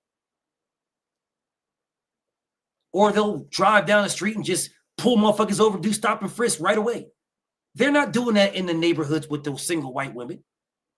They're doing it in the neighborhoods with the single black women, the single black moms, the single Mexican moms. Because 9 times out of 10, black and brown stay together. But that's the neighborhoods they're at, bro. They're in those neighborhoods. Then they're talking to you about, so much crime. Yeah, well, if you put the father in there, if there wasn't a single, if the parents taught the kids, then they will break the mold and then they shatter the wheel. It doesn't matter if the cops in the neighborhood or not. The parents will be teaching the kids so the kids wouldn't do the things. So then the crime rate drops. But if you separate the family, the black family, this is the reason why I talk about the single black mother. If you separate them, Well, then you keep prisons in business. All these guys running around, just these black guys just killing motherfuckers and beating motherfuckers up and doing all the craziest shit in the world. They're doing that because they had nobody to whip their ass to say that that's not right. Most of them are single moms, are raised by single moms. Most of these guys locked up in jail, doing murders, ganging it out. What up, gang, gang, gang, all this weird ass shit. Yeah, most of these motherfuckers is single moms, got raised by single moms. Now, some of y'all got dads, but most of y'all got single fucking moms, bro. But the dads had single moms too. All they did was pass their shit down. They didn't break the mold. They didn't break the wheel. They just passed the shit down. They just passed it down like a coal, bro. Passed it down. You didn't see 50 Cent doing that shit. 50 Cent don't show Sire that shit at all. 50 Cent teaches Sire correctly. 50 Cent taught his first son, Marquise. He taught him correctly. But it was Marquise's mother that fucked him up. Badly fucked him up. Badly. Do you guys, I know y'all don't want to hear this, but I'm going to cook on this a little bit longer before I wrap this up. Do you guys know that 50 Cent started StockX for his son Marquise? Do you guys know that? Do you guys know StockX, where all the sneakers are bought? All these sneakers bought all over the world right now on StockX. Do you guys realize that 50 Cent started that for Marquise? Do you guys realize that? Marquise would be a billionaire right now. He'd be a billionaire. A billionaire. 50 Cent. 50 Cent started StockX for Marquise. It was a different name.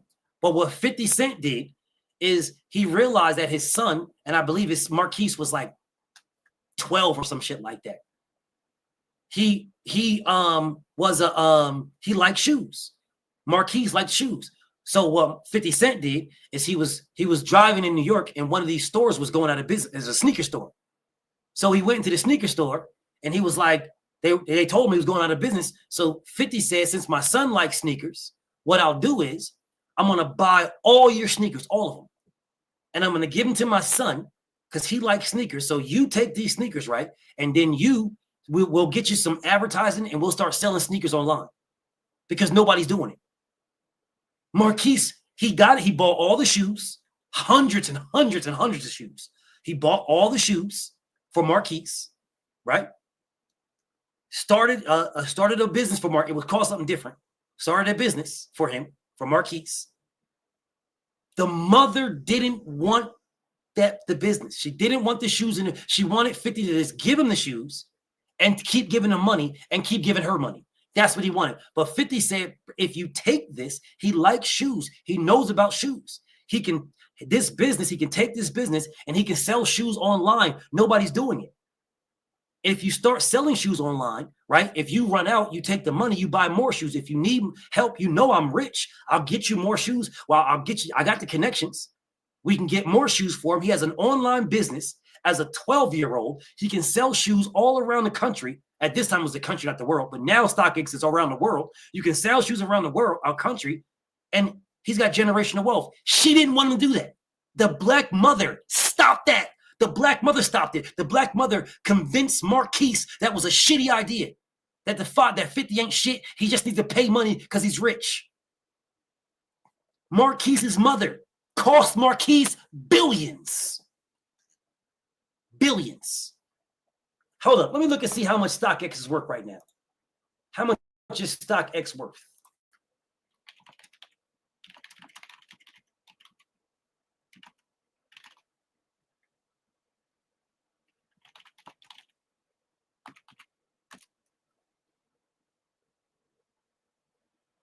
$3.8 billion.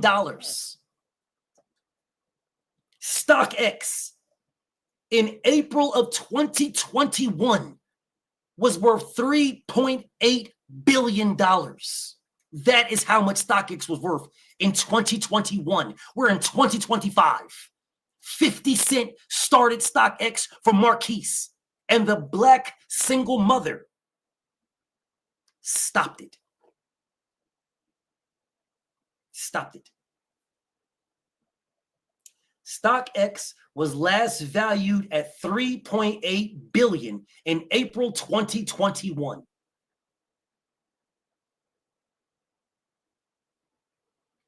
That is what 50 Cent did for Marquise, for his first son.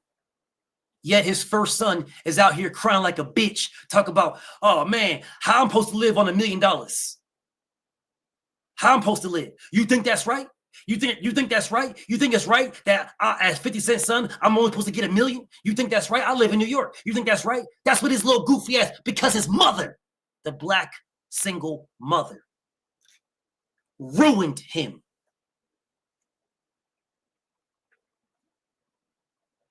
Ruined him.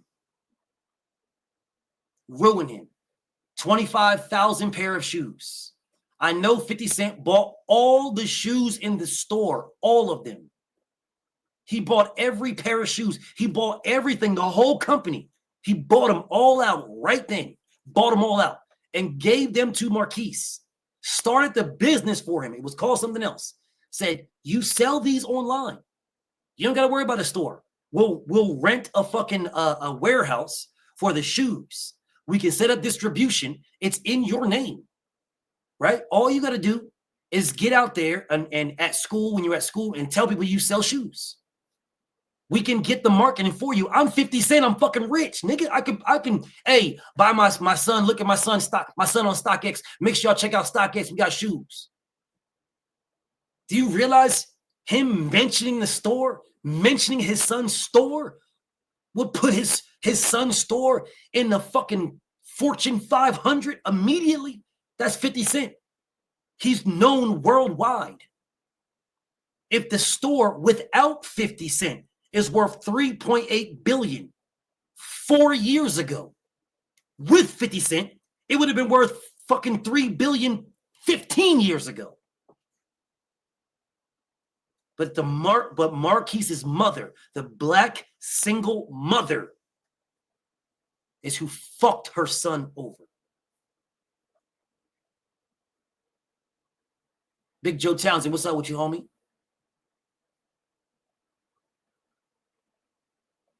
His son would be a billionaire today.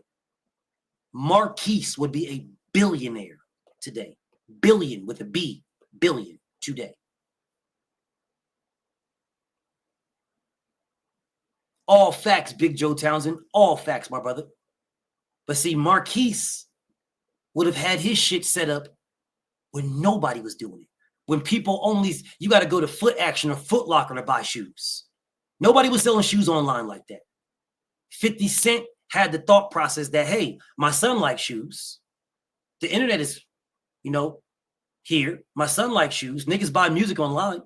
They can buy shoes online. You like shoes. Here's thousands of shoes right here. Well, let me buy all these shoes. All of them. On your whole store. Everything you got. Put them all in the fucking warehouse for Marquise to sell. This is your store. Your motherfucking, you ain't got worry about going to no school, nowhere, no nothing. They're all in the warehouse. It's all in the warehouse. All you got to do, we'll have somebody come in there. You're the boss. We'll have somebody come in. You watch me.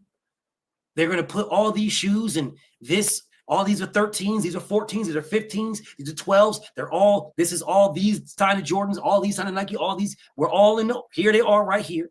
Right. So you hire someone that works for you, that does your inventory. This is all Marquise's shit. 50 did all this for Marquise. All of it, everything. The only thing he had to do is tell everybody it was his store and collect money for the rest of his life. StockX would have been called something else and it would have belonged to Marquise. The single black mother took billions of dollars out of Marquise's mouth, billions of dollars out of his pocket, billions, just because 50 was already rich and she didn't want him to do anything but give her money.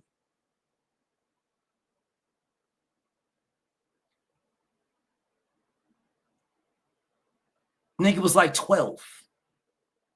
It's like 12.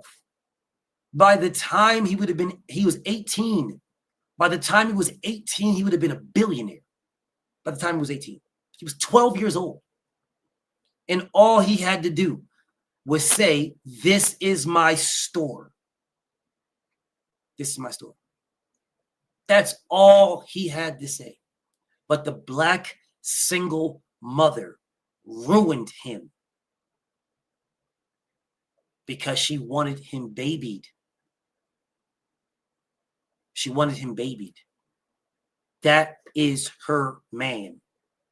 And that's how black single mothers look at their sons. They don't even realize it. They don't even realize it that they look at their son. If this is why I say to the black single mother, and I love you.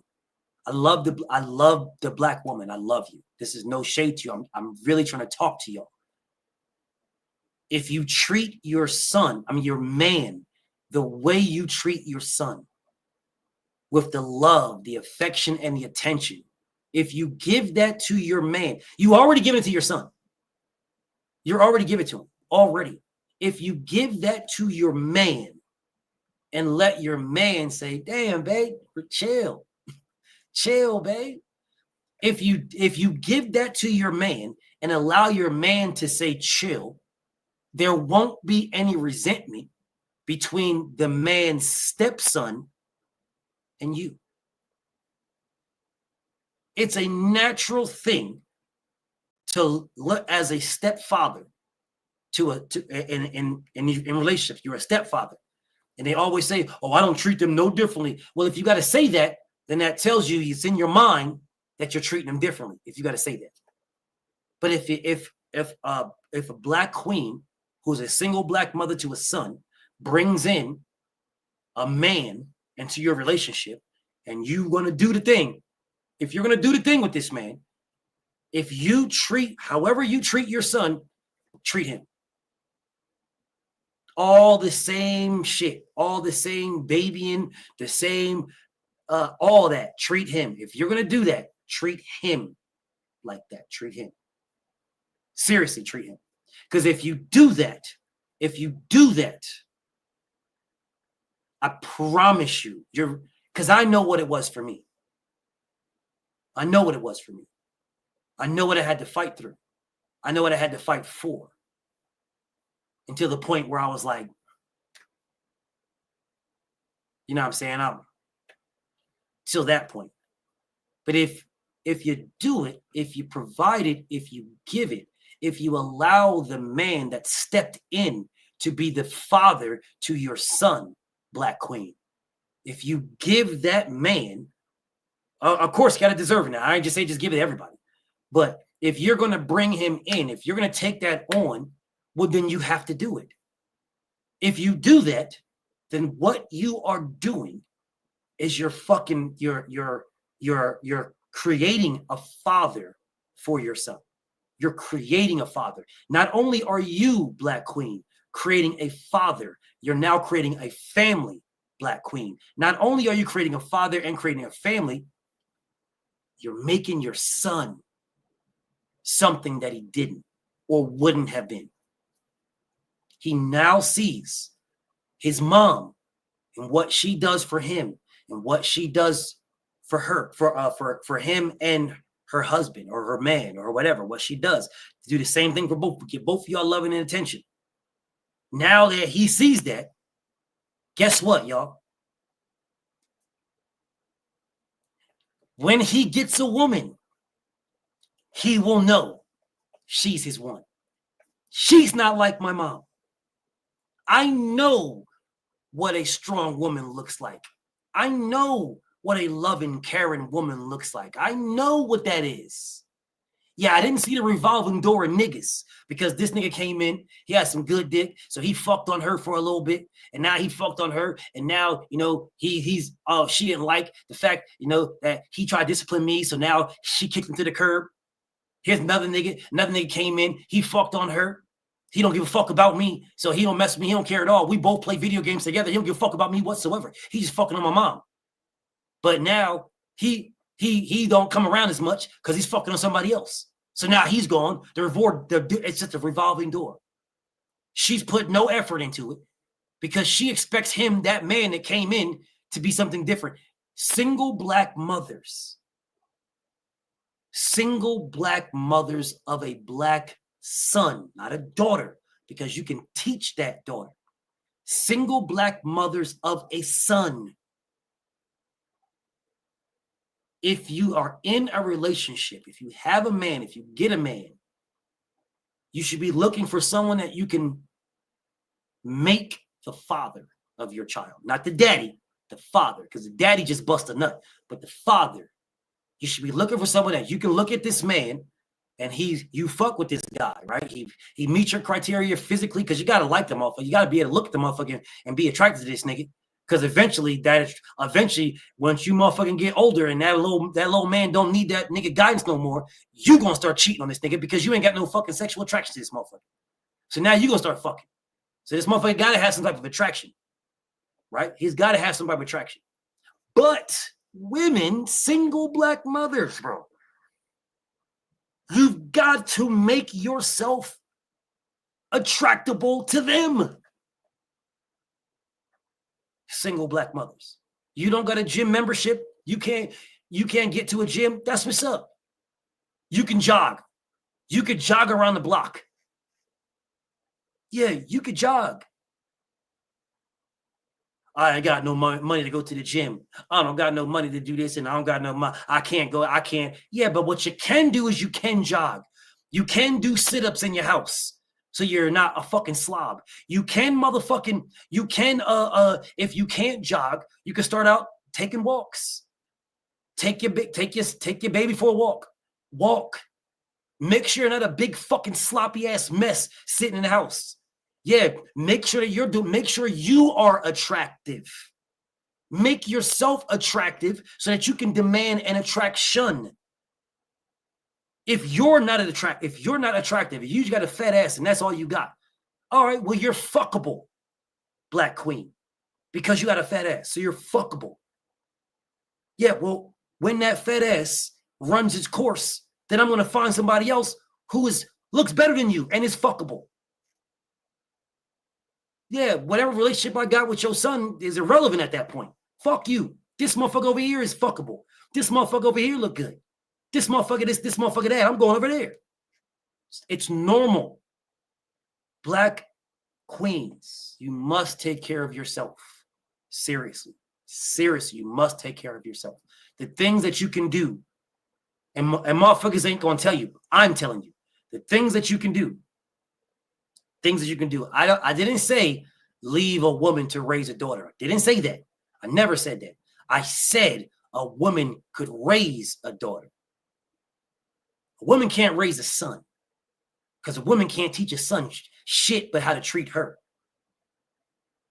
Yeah, a woman can teach a woman how to be a woman, like a man can teach a man how to be a man. There's going to be things that you're lacking that you can't teach as a woman, because a woman has to teach that. Hey, this is how you treat a woman. This is how you treat a woman. You treat a woman like that. A man can say, nah, you treat a woman like this. Yeah, but you ain't a fucking woman. You ain't a fucking woman. You can't teach that shit. You can teach a woman how you would treat a woman. You can't teach a woman how to be treated. A woman can teach you how to treat them. So I did not say you would leave. You don't leave. This is why I started out telling you guys. It is a black family that is battered and shattered, that is going extinct. It is the black family that's going the way of the dodo bird. In this, I'm talking strictly about black mothers raising sons. I will have the conversation about black fathers raising daughters, but right now I'm talking about black mothers raising sons, because there's more black mothers who are single black mothers who are ruining men. They're ruining black men, completely ruining. These black men have no idea how to fucking treat a woman. I mean, how to be with a woman. So they fucking treat the motherfuckers like shit. Fuck on them and disappear because that's what they saw with their mother. They saw the revolving door with her, right? Or in their mind, they don't got to stay around. There was no nigga when I grew up, so why the fuck do I got to stay around? My mother did it with me. Look at me. So I don't got to be around. I don't got to be around with this little nigga. The pussy was good, but I don't got to be around. My mother did it. I was raised just fine. If my mother can raise me, then you can raise this motherfucker type shit. They might not say it, but it's instilled in them. It's instilled. Single black mothers to sons crucify them. Then they're out here doing all these weird ass fucking dances and TikTok dances, and you got your son doing this stupid ass girly ass shit. Bow, bow, bow, bow, bow. Look at the booty meat. This is a boy. That is a boy. You got a boy doing this shit. You got a boy doing these TikTok dances, and you got a boy doing these TikTok dances, and here you are on the screen. Then you step off and you waving your hair, and now your son steps in waving. It's like, that's a boy. That's a son. You're ruining him. You're ruining him. The things that you are teaching him, he must be untaught. Then y'all motherfuckers wonder why motherfucker get a little bit older and this little nigga got older and he like dick. Then y'all motherfuckers got the audacity talking about how he was just born that way. No, he wasn't. No, he wasn't. No child is born that way. None. They experiment. They are taught. They like. They prefer. They're not born that way. No child is. None. None. They experiment. They like. What they experiment with is accepted. They continue it on. You motherfuckers accept that shit. You single black mothers, look at your singles, look at your son, and your son is out here wearing a dress and makeup, and you think it's cute, and you laugh and take pictures and put it on TikTok. You see this motherfucker getting these weird ass haircuts and getting and wearing these tight ass fucking clothes, and you tell this little motherfucker, hey, your mom, you can wear what you want, baby. Wear what you want. If they don't like it, you tell them to kiss your ass. Mama said you can be whatever you want to be. If you feel like sucking dick, that's up to you. You can be whatever you want to be. Because mama said that's genocide is what that is. That's what that is. That is fucking genocide. And then you got, and it's mainly single black mothers, y'all. It's mainly. You can be whatever you want to be. I don't have a problem with it. So it's all right. Yeah, it's okay until you want to be a grandmother. And then when you want to be a grandmother and your son prefers dick over pussy, guess you ain't going to be a grandmother. And then your bloodline dies because you only have a son. And your son likes the same thing that you like, dick. So if you bring a nigga to the house, your son is looking at him like, can I cuddle in the middle, y'all? Can I cuddle in the middle of y'all? Pushing his ass all in this nigga. Then he pushes his ass on this little on some nigga. Then the nigga stop fucking with you, and then you call the nigga a bitch ass nigga, or yeah, that's why ain't no good men around here. Ain't no good men. No, because you raised a little homosexual who started to come on to your nigga, and your nigga dipped out. Now all of a sudden ain't no good men. Black women, single black mothers of sons. Single black mothers of sons. Single black mothers of sons.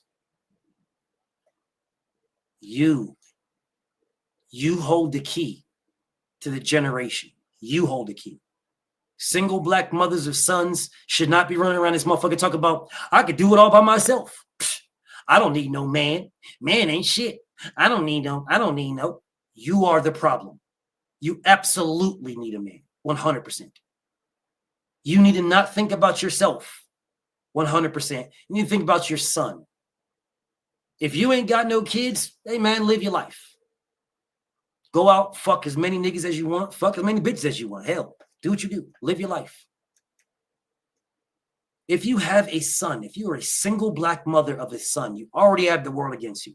Already. You already have the system against you. Already. You absolutely should be looking for a father for your son, because you cannot teach your son how to be a man at all. At all.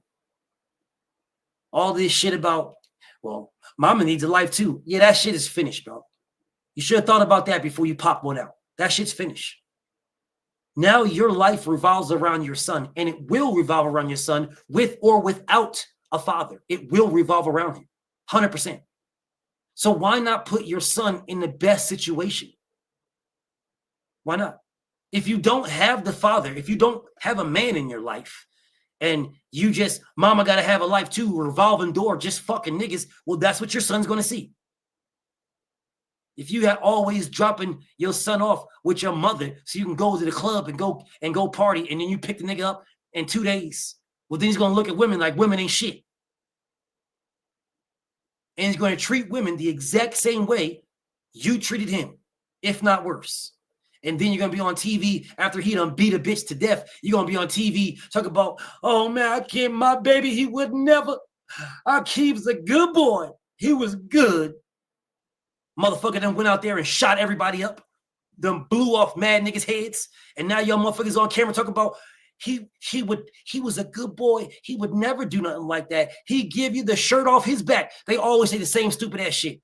He was really so kind and sweet. I never seen this coming. He would give you the shirt off his back. Man, ain't nobody giving the shirt off their back. That's a lie. But they always do that. They always say that. He was such a nice boy. I never seen this coming. He would give him the shirt off your back. The shirt off, he was a nice kid. When you seen him, because you spent majority of your time getting fucked down by people. That's what you spent the majority of your time.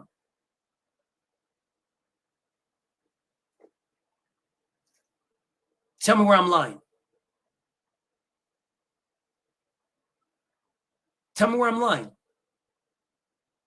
Tell me where the lie's at. It may be funny. Where am I lying? You know, I reached out to, I'm about to wrap this up, but I reached out to Candace Owens. I used to not like her, but I actually do. I actually fuck with Candace Owens. I don't have to agree with her, but I like Candace.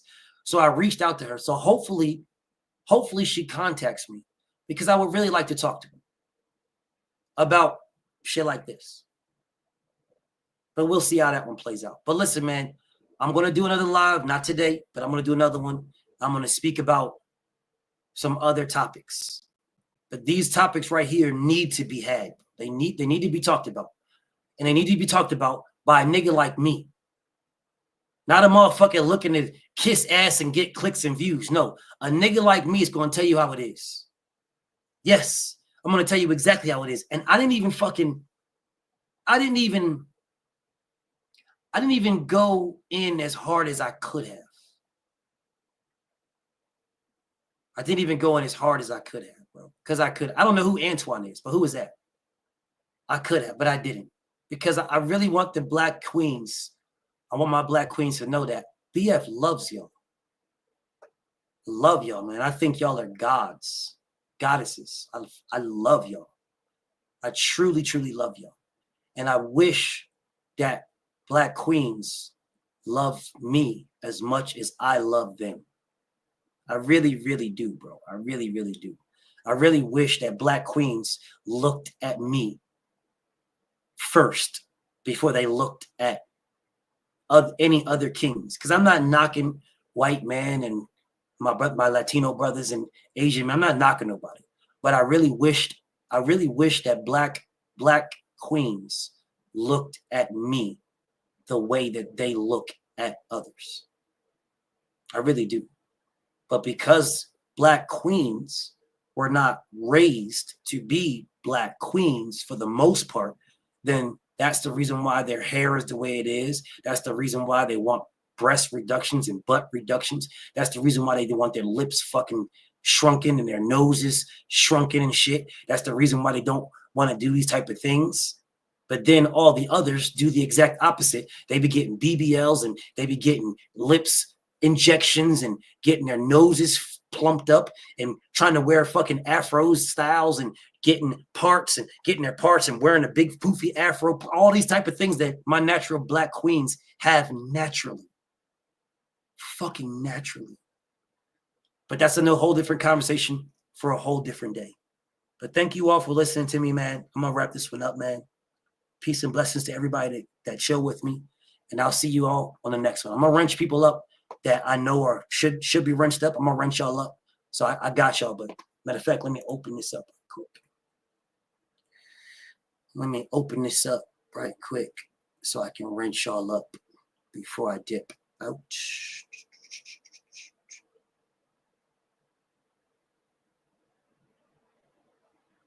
The fuck?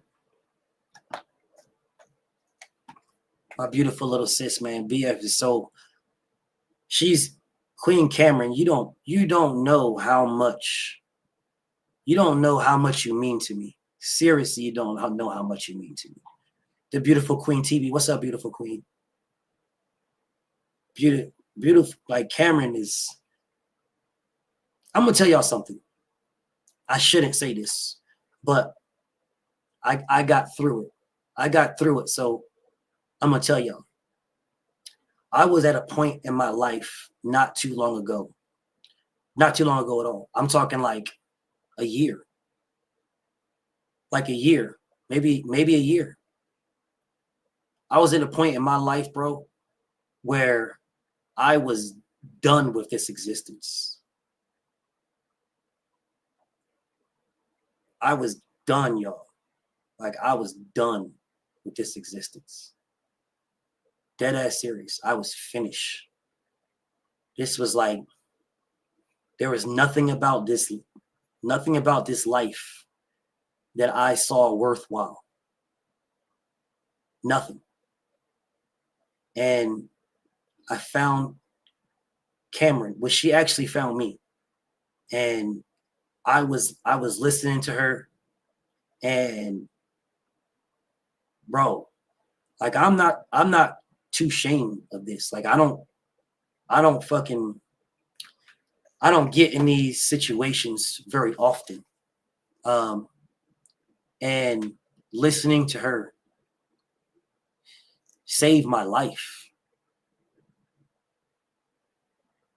She saved my life. Because I would not be here right now. I would not be here. And I mean that, would not be here. Like I had everything. Bro, you guys don't understand the PTSD that I have. You don't understand the things that I go through. But it was bad, bro. It was absolutely bad. But I found her, like she found me, and then I went to her page and I just started listening to her. And her voice was so soothing. And the words that she was saying were so comforting that I didn't go across the street. I had the spot picked out. I had the timing. I had wrote the letter. I typed it out. I put the passwords in a place to be found. I reached out to people, and they didn't know why I reached out to them, but I did. And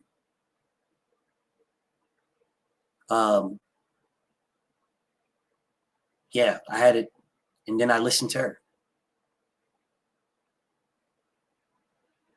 And when I listened to her, I didn't go back across the street. It was finished. It was done. It was over a year. It was a little bit more than a year ago. I never said anything but to one person. And now I'm telling y'all, but it was finished. But now she's got me through this. She doesn't realize it, but she did. She guided me through it. But yeah, I was finished, y'all. Yeah, I was done. And I knew I was done because I didn't say nothing to anybody except for one person. I was really, really finished. And it's not nothing to do with YouTube. It's just the weight that I carry. The weight that I carry right now is more bearable than what it was. It's more bearable now than what it was. I was in such a bad mental space. I was in such a bad place. I was in such a bad place that it was comforting to know that I was about to be finished. I had comfort knowing that I was done. I was checked out. I had comfort in it. I had comfort. I really had comfort. And I never said, and I don't think I ever would have said anything about this. I would have never said nothing about it if I didn't feel that I was past it. Because if I didn't feel that I was past it, I wouldn't have said nothing. Seriously, I wouldn't have said a word. I would have just, whenever the time kicked back in is when it would have kicked back in. But yeah, that's the reason why I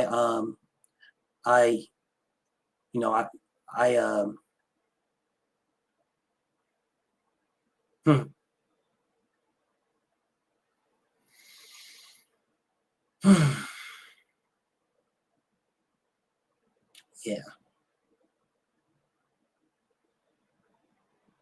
Yeah. Yeah. Yeah. It's I still have my battles, right? I still have my battles. And my battles are stronger. I'm stronger because of people like her. And she doesn't even know me, but it takes someone. Allah is the perfect planner. He makes no mistakes. And I truly, truly believe that. It's not something that Devin Haney said and I say it because Devin. No, I say it because it's the truth, bro. I truly, truly, truly believe that. I sincerely and genuinely in my heart believe it. No mistakes. He makes no mistakes. Like for her and a few others but it was mainly Queen Cameron, and for a few others to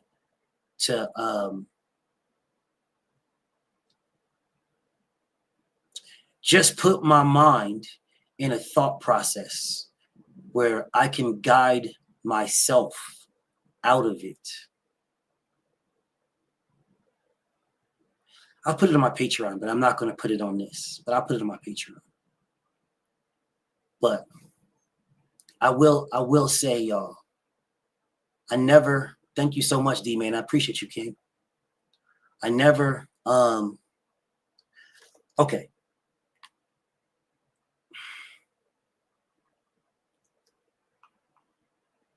So how would I'll just say this. I'll say a lot of people can see like Emmett Till, and they can see things with Sandra Bland, and they can see things with George Floyd, and they can see things with other people. But imagine if you were Emmett Till. Imagine if you were George Floyd, if you was Sandra Bland, if you were Trayvon Martin. Imagine that. So one thing being on the outside, looking at it and saying, man, that's messed up. I'm rooting for you, man. I'm cheering for you. It's a whole nother thing to be the person that you're talking to, right? You are Emmett Till. You. You are the one who had your life taken from you for something you didn't do. That's you. It's a whole different ball game, right? To on the outside looking in, and like on the outside looking in, and then you still have your life, you still have your livelihood, you still have what you have going on, you still have these things, but it's a whole different story if you're the person that people are talking about. If you're the person, that's me. Like, that's me. I'm that person, bro. I'm Emmett Till. I'm George Floyd. I'm Sandra Bland. I'm Trayvon Martin. Like, that's me. I'm that guy. Me. And every day having to fight that. Every day having to live that. Every day having to deal with that. Every day having to wake up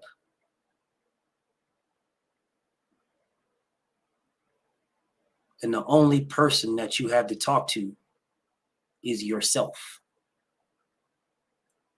And then Cameron.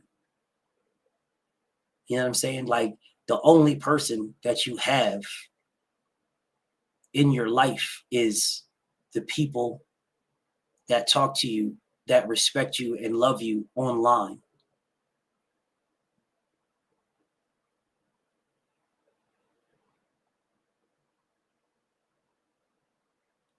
Yeah, it's a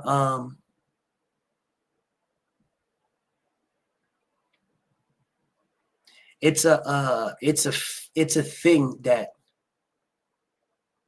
yeah, bro. It's like you this is the reason why I can see certain things. Like when I can tell you guys about, it's a boxing thing. When I can tell you like Devin is stronger than all these guys. He's stronger than all these guys. He's mentally stronger than every last one of them. All of them. Because I'm living the same thing.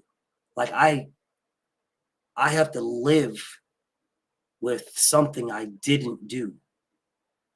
And I have to live with this where I really can't get the job that I should be able to get. I can't do nothing but speak to y'all. And I believe I can speak fairly well, right? I believe I can speak fairly well, but I can't do other things. Like things that I'm really, really good at, things that I'm really, really trained to do, things that I have the ability to do, things that I should be able to do. I can't do them for something that I never did. This is why I say to you guys, I'm Emmett Till. I am Emmett Till. I am Sandra Bland, bro. I am Trayvon Martin. I am. I'm just alive. They're dead. I'm alive. But I am them. I am. You guys are looking at it from the outside. You look at me. You look at the screen or your phone or your tablet or whatever you're looking at while you're looking at me, and you're on the outside looking at me. You're that this is all I got, y'all. This is it. I don't have anything else. I don't have nobody. I don't have nothing. This is it. It's all I got, y'all. So when I do my lives, and you guys, I'm not asking, but when you guys send me super chats or when you send me cash apps, it's all I got. This is it. And I mean, it's a challenging. It's a challenging thing to speak about, especially when you know you have the mental capacity and the intellectual fortitude to do more, right? And when you are put in the position where you're put in a position, you're not. This is not something that I wanted to do. You're put in a position, and this is all you have. This is all you got. It's one of those things where I just say if it wasn't for Cameron, yeah, I don't think a lot of things would have been worth it. It was just her voice. It was just her voice and some of the words that she was saying to me. And I felt like she was talking directly to me.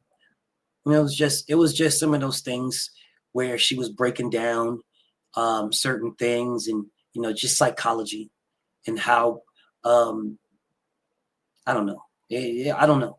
I really can't explain it, but she's important to me. She's definitely important to me. I know people get like sort of like how would I say it? It's not a